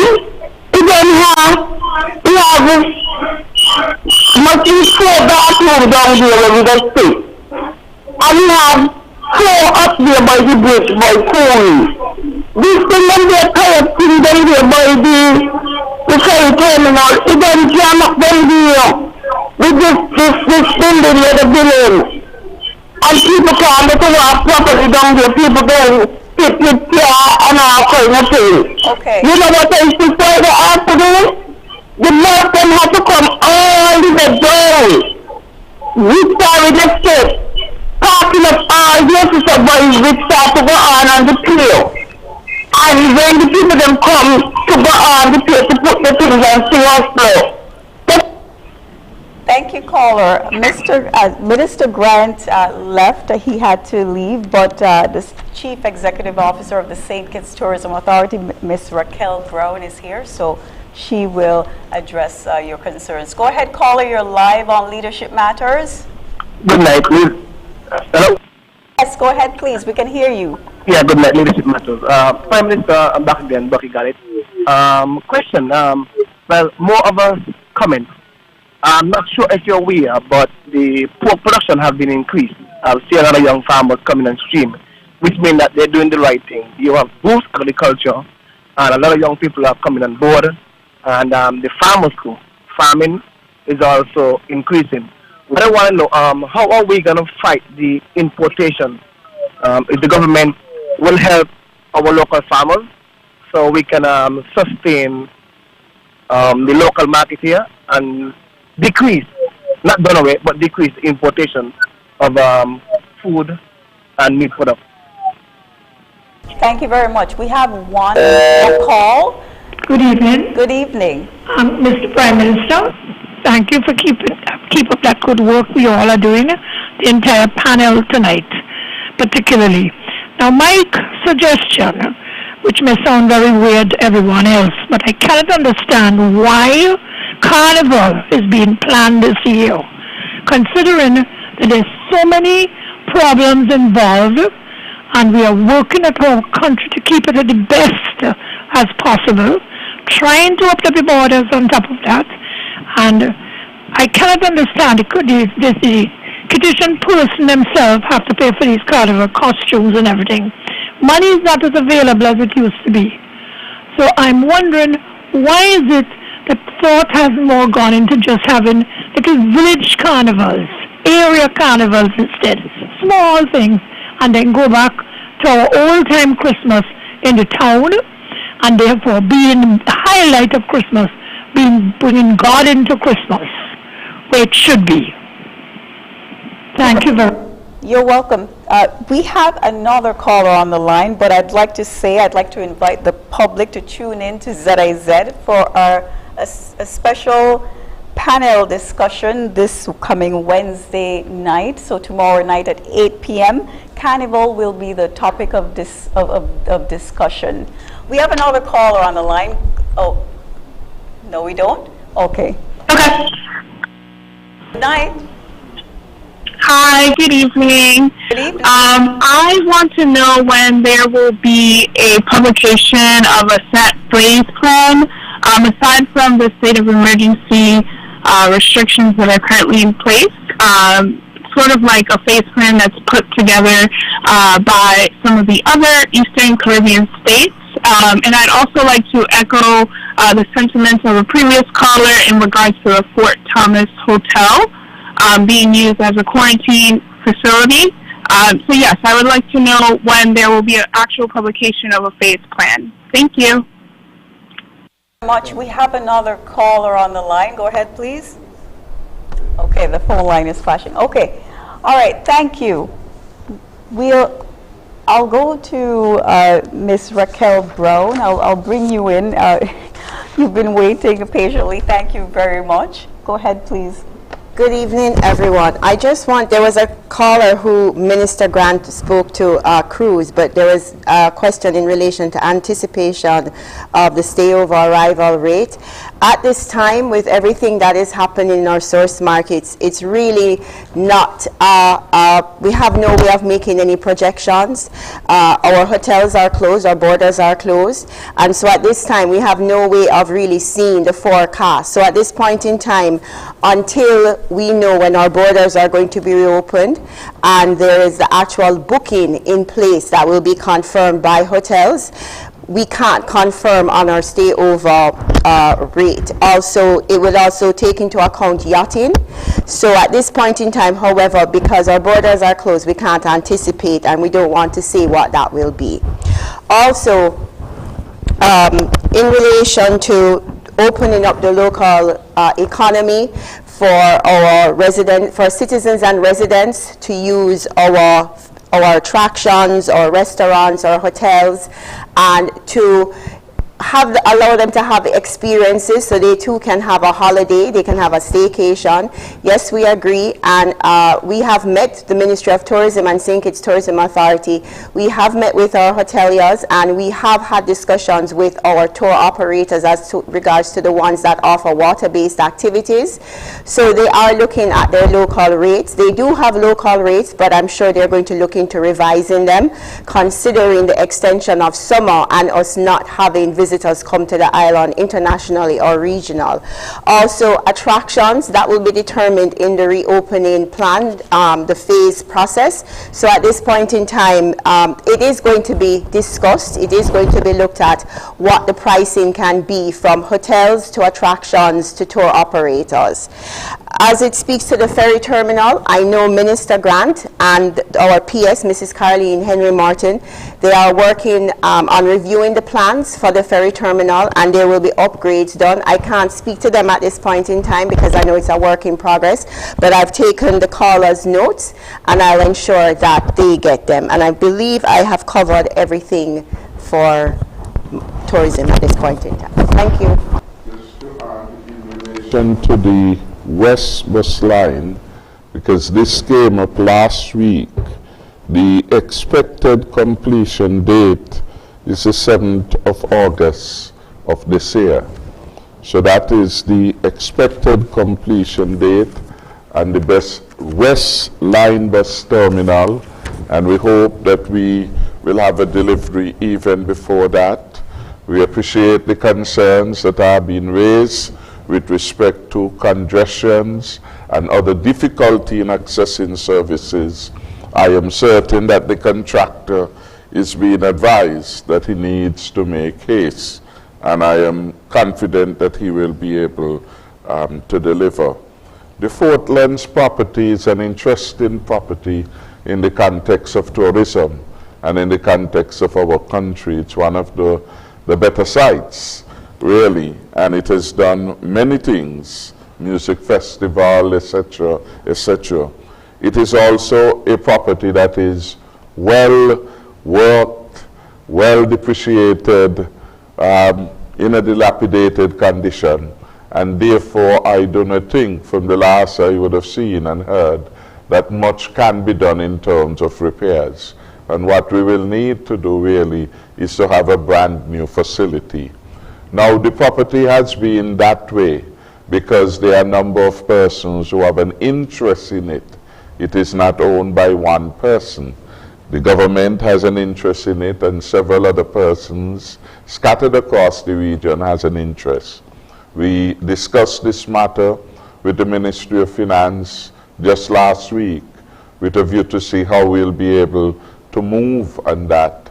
We are aware that there is a potential buyer, and one of the constraints really in closing the deal in the past had been to ensure that you got enough from the property to at least to pay the creditors, the persons who have an interest. And so this is a matter that we would want to bring some closure with as soon as possible. But we have had some interesting ideas tonight about how that facility could be used. So I want to thank those who have made the suggestions regarding an alternative use of the facility. I am certain that the personalities and the persons involved in our tourism will take note of the idea raised by Radical Culture also as it relates to La Valley. I do not know how much can be done there. It was supposed to have been a golf track, but with all that would have passed, it perhaps is in a state of such significant disrepair that nothing much can be done. But all these things, we are happy that we are being reminded of these matters so that they can be addressed in a constructive way as we move forward to create more opportunities. I like the idea from the caller who spoke regarding what have traditionally been promoted as services for tourists, whether it is the catamaran, the water sports, or other facilities. There is a business opportunity. There is a business opportunity, and if people are thinking as they ought to, as business people, when one opportunity closes, what is the other? Even our taxi people have to begin to look at a build out a new range of services. So it's not just taking people over at Frigate Bay. You could develop something competitive to take somebody from down the terminal to up to the hospital, for example, or to shopping.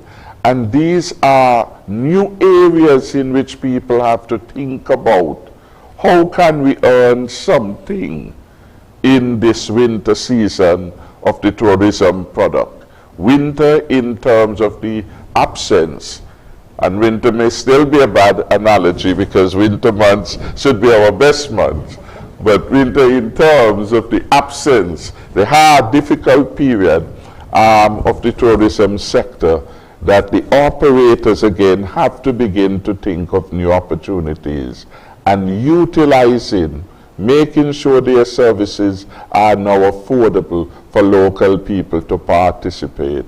And even as we begin to think about opening, hotel have to build in, and some have really, but perhaps it has to be better promoted, special programs for families to come and to stay, and make the rates almost give away.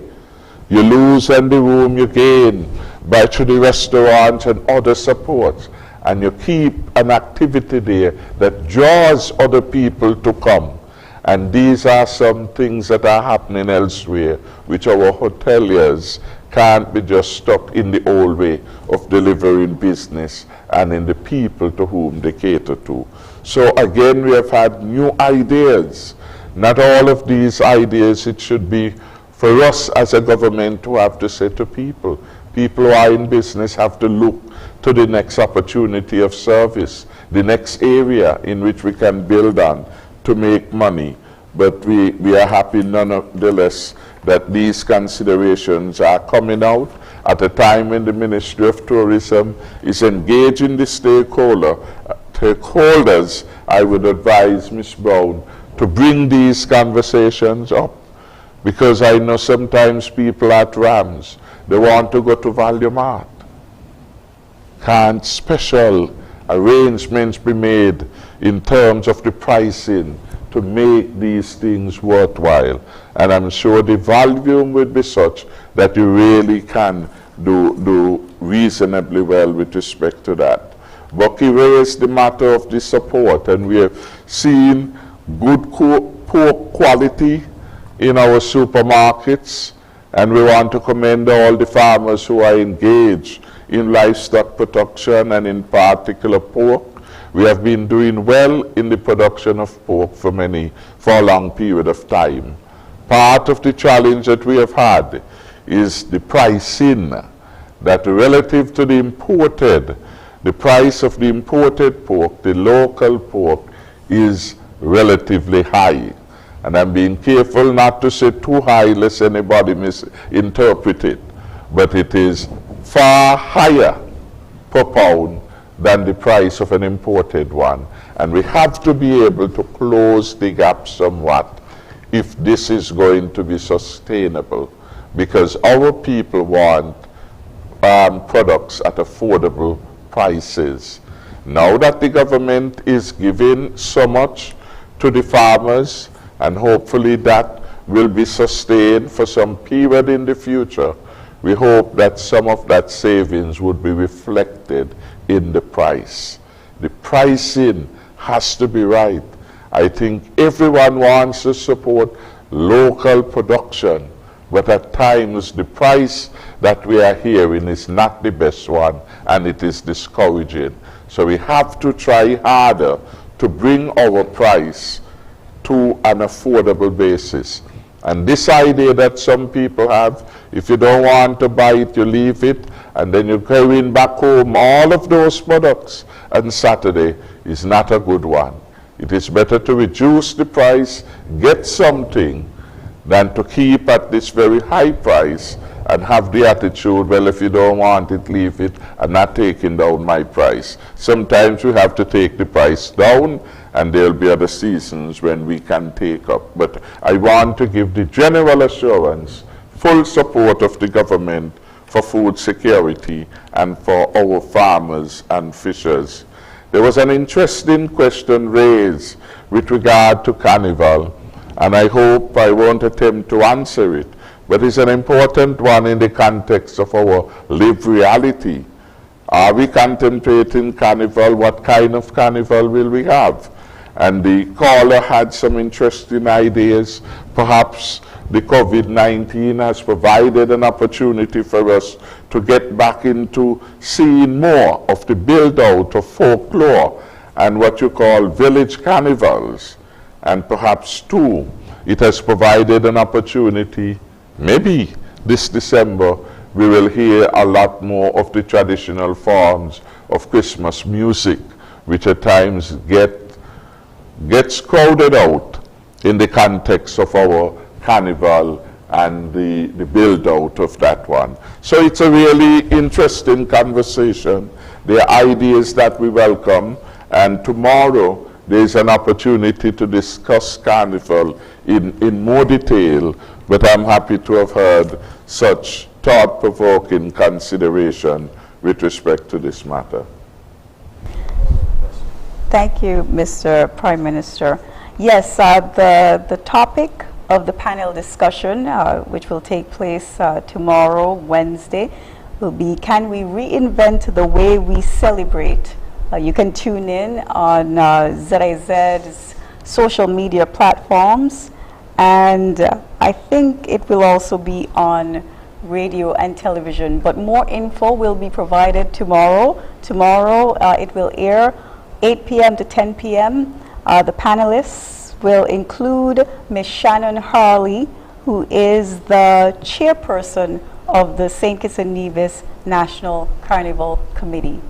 We'll take a very quick break. I'd like to give you the numbers to call just one last time.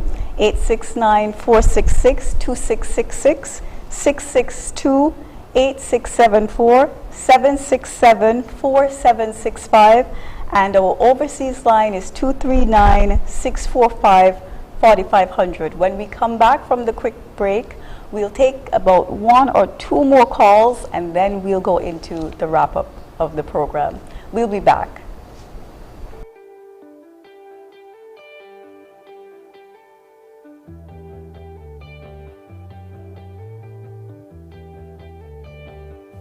There will be fresh sums invested in the popular Fresh Start program to assist the poor and marginalized youths by providing access to capital to fund small and medium-sized business projects.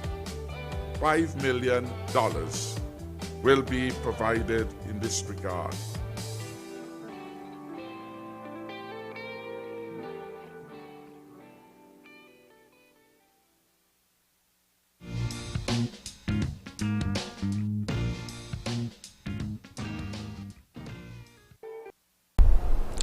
Welcome back to Leadership Matters. I'd like to give Mr. Abdia Samuel an opportunity to respond to one of the questions that was asked. So, Mr. Samuel, go ahead, please. Thank you, Ms. Moderator. The question was, when are we going to see a phase plan rollout? And what I want to say to the caller is, once we have gotten the plan together, submitted to Cabinet, and Cabinet has approved the plan, then we are going to make it user-friendly, ensuring that we disseminate the plan in a phased way, a very understandable way for everybody to know what is expected going forward in the different phases. So that is the process that we are going to adopt in the phase plan rollout process. Thank you. Thank you. We don't have any calls right now, so I will invite Ms. Raquel Brown to give some brief closing remarks. Sure, thank you. Just to remember that this is an unprecedented time in tourism, as the Prime Minister said. This is very new to the world, it's global, and each destination in the Caribbean is really doing what they think is best. And so I really would like to say to our stakeholders and to our citizens and residents, we have to do what's in the best interests of St. Kitts and Nevis. We have to do what we think is right to sustain us, not just for today, but for tomorrow. And, you know, we will see other destinations, and some of them are open, and we've seen that some of them are really challenged. For example, I would have never thought I would have seen Bahamas not allowing U.S. Visitors to their island, because 90% of their visitation is from the U.S., whether it is stayover and whether it is cruise. And we're not just talking about Nassau, we're talking about the outer islands also. So at this point in time, it is a really critical situation, and we may see more and more destinations looking to not have the U.S. in terms of coming for visitation and have travel advisories. We see each day, I see it myself, where there are destinations that are currently open that are delaying their U.S. carrier flights into their destination, for example, Barbados and St. Martin. So we really do have to be careful. There are questions always about cruise, but over the weekend, the decision was made by the CDC to again extend the no-sail order to September 30th. Because cruise lines were not meeting the requirements. The cruise lines that they stated that were meeting the requirements were Royal Caribbean and MSC.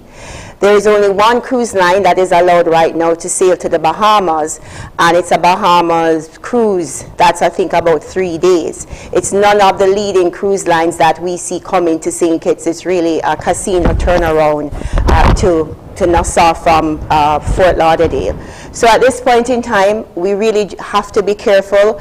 We know we have around 5,000 persons working directly and indirectly in the tourism industry, and it is a very, very difficult time. However, we have to ensure that when we open, not only are we safe, but the message that we communicate to the travel trade, to the consumers, whichever source market it is, whether it's wholesale operators, vacations for American Airlines vacations, Expedia, Kayak, whether we're talking about just a consumer going online to a hotel, that there is information there that speaks to our credibility. Credibility is going to be very, very important. It's going to be the extra value. It's not necessarily just about a discounted room or services, but the destination has to qualify what it is saying.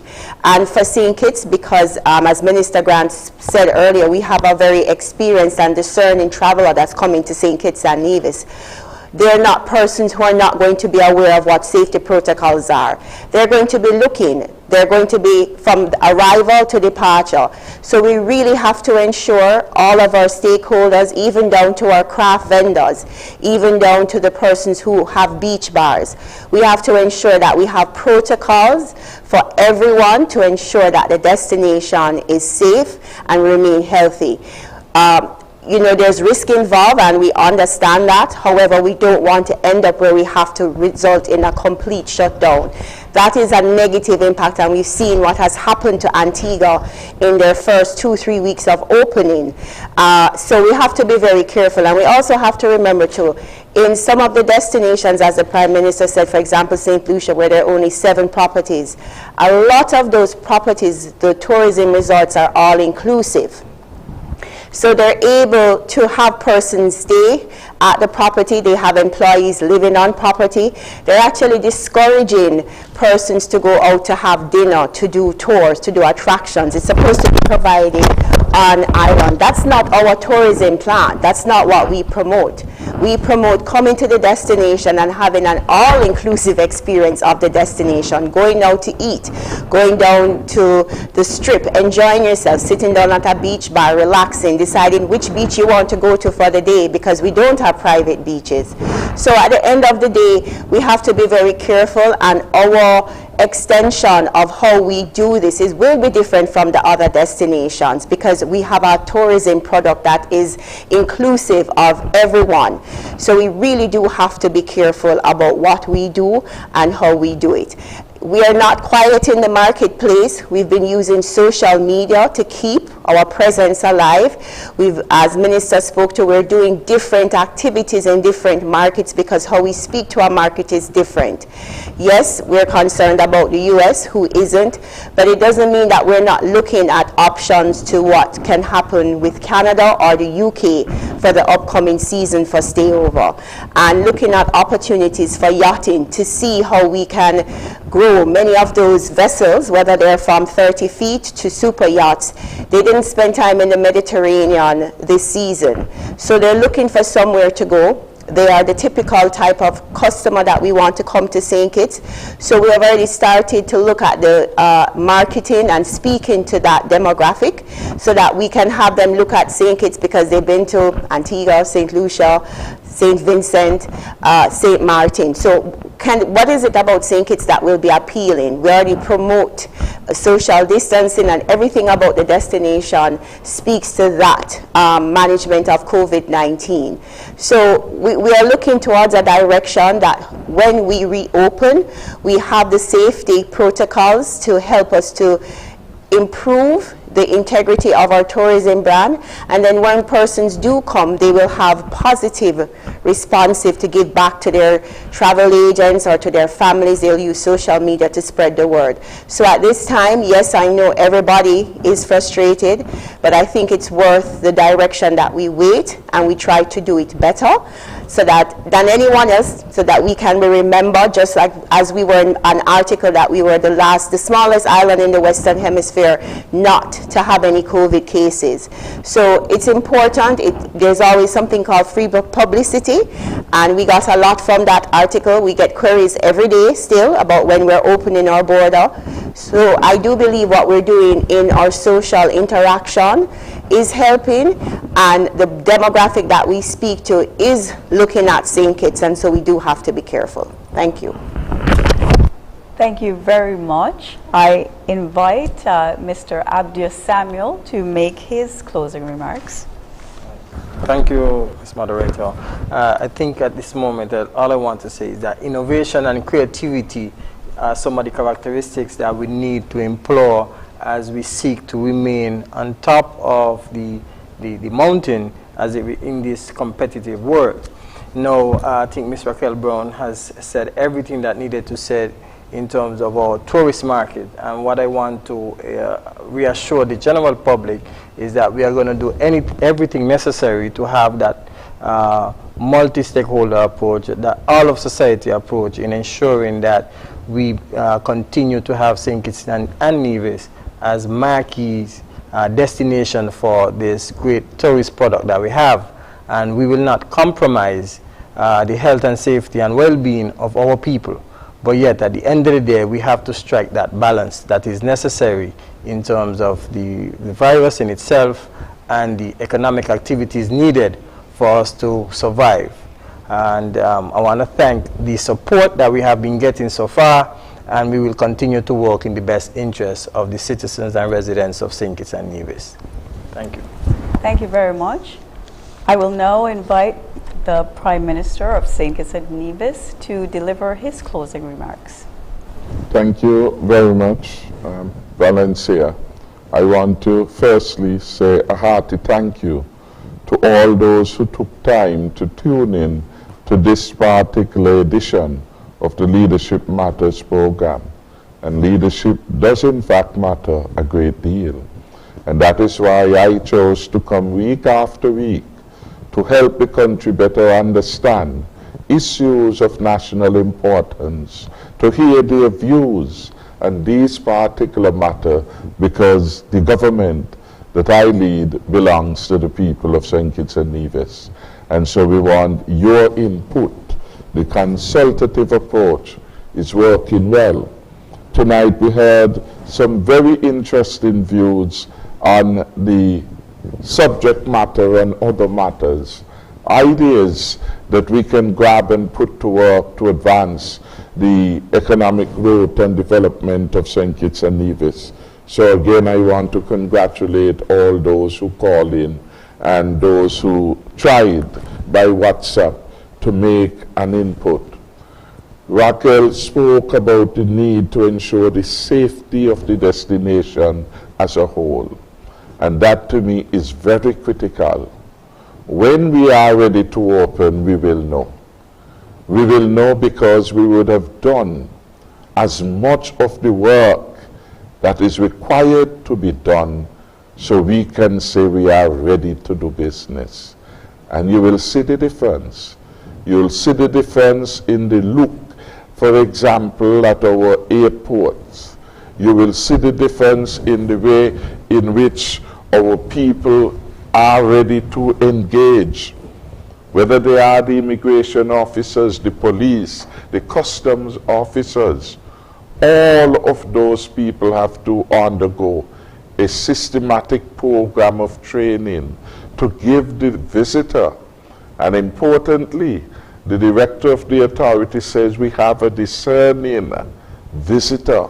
In other words, people who know what a destination should offer and are willing to spend their money to get value for their money. And therefore for them, it is the experience from entry to exit that must be right. The experiences at our airport must be encouraging and welcoming, especially when people now have the additional worry of the COVID pandemic around them. We have to be even more courteous. In our hotels, we have to prepare for that discerning visitor who would come to our shores, and we have to prepare for safety. In other words, in a new environment, health consciousness will pervade everywhere. And we have to know that we can deliver, and I know that we can, because we have delivered in a safe way with respect to the opening up of the agricultural sector. We delivered in a safe way with respect to the opening up of the saloons. And when people were questioning, why you all open the barber shop and the hairdressing saloon, the chief medical officer and those at NEOC, God bless Mr. Samuel, they said, we have a protocol, and once persons comply with this protocol, the risks are minimized. And that is what we want, minimizing the risks to everyone as we operate. We see how carefully we went about opening up the manufacturing sector. We started first in very special circumstances with Harrissover, where Harrissover had to come in service to the entire world in terms of providing parts for the production of ventilators, which were scarce globally. And out of the White House, we were getting calls almost on a daily basis. Imagine a factory in St. Kitts put St. Kitts and Nevis as a country of some significant consideration for the White House that was calling us to engage us as to how we can facilitate the opening of Harrissover. And that is why today Harrissover, which one of the plants should have closed in end of April, is now opening, and we hope that that will continue for a while. All those were things that came out of the ongoing negotiations with respect to that particular facility. The short point is that we could rely upon the task force to deliver quality work. None of the areas that they have opened up has to date brought us any trouble, to my knowledge and belief.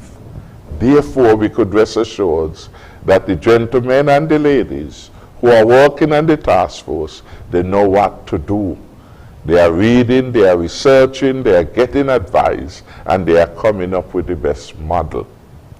I have confidence that they will do the same, and they are doing the same because they already began their engagement with respect to our hotels and the various other areas. Look, we started with the restaurants. First, you could only do pickup. Now you can do in-dining once you observe certain protocol, the social distancing, the wearing of masks, etc. So we know how to do it, and we just have to have confidence. Abdia spoke about the virtues of innovation and creativity. I just want to add two more. As we continue the task of nation building, industry and discipline becomes critical. More of our people have to be disciplined to doing the things that are needed to improve their quality of life, to improve the quality of life of their families, their communities, and their country. And more people have to want to work. That is what industry is about. You have to want to produce something positive. And so I want to encourage in particular our young people to become more innovative, to become more creative, to become more industrious, and be disciplined in what you do. Without these virtues, these attributes, then you are not going to be able to contribute successfully to building that Garden of Eden, which we said that the next 5 years should be about.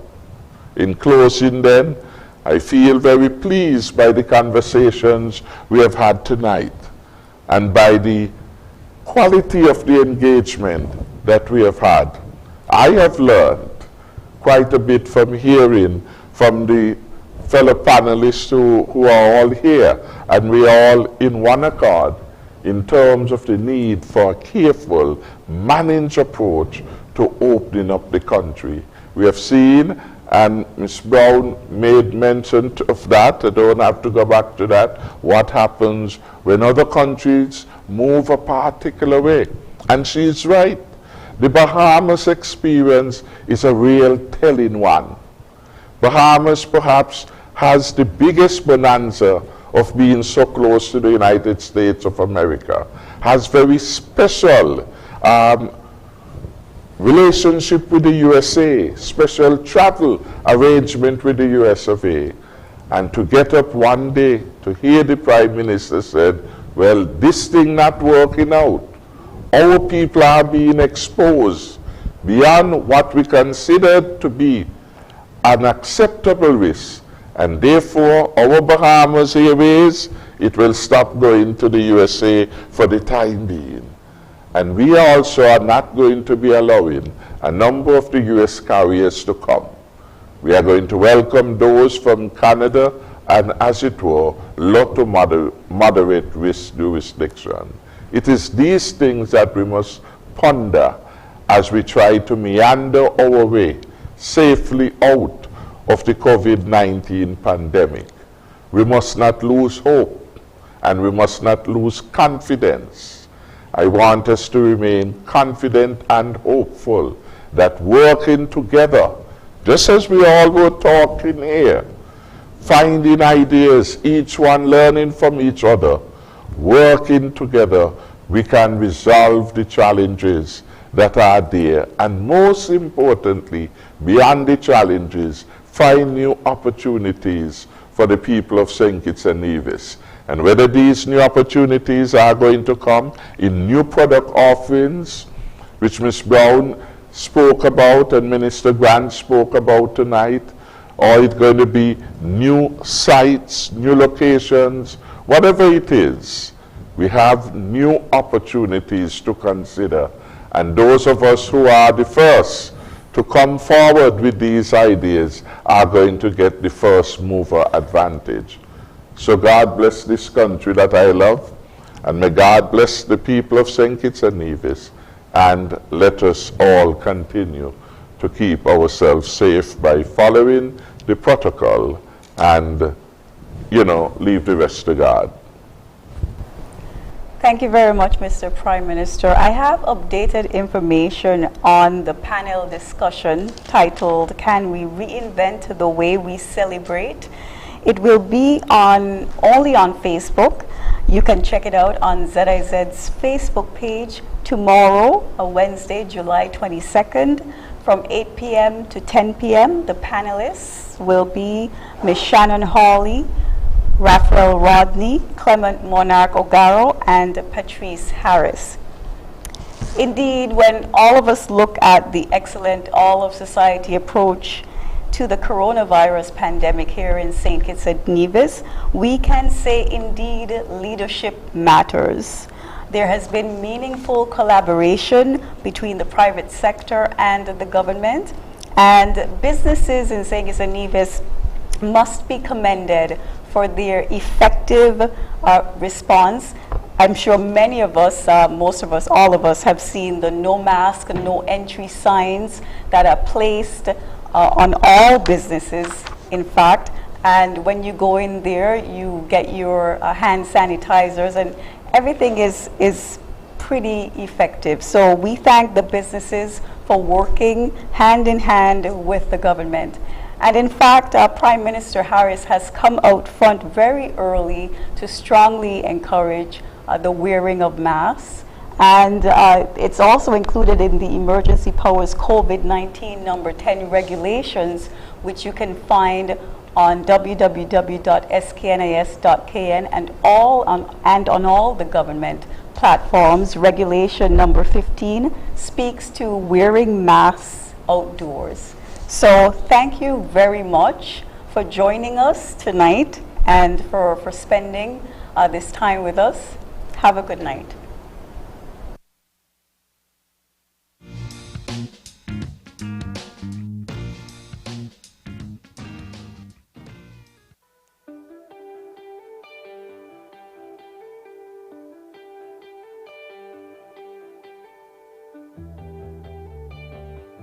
There will be the postponement of the payment of property taxes for the period June to September 2020.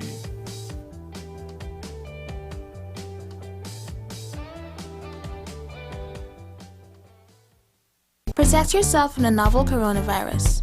Wash your hands thoroughly and frequently for at least 20 seconds each time. Avoid shaking hands and touching your face with unclean hands. If you have to cough or sneeze, do so into your flexed elbow or a paper towel and then dispose of it. Keep a distance of 3 feet away from anyone with the cold or flu-like symptoms. Boost your immune system with vitamins, drink plenty of water, and get adequate rest. Visit your doctor, the nearest hospital, or health center if you or a family member becomes ill. A message from the Ministry of Health and the National Emergency Management Agency, NEMA.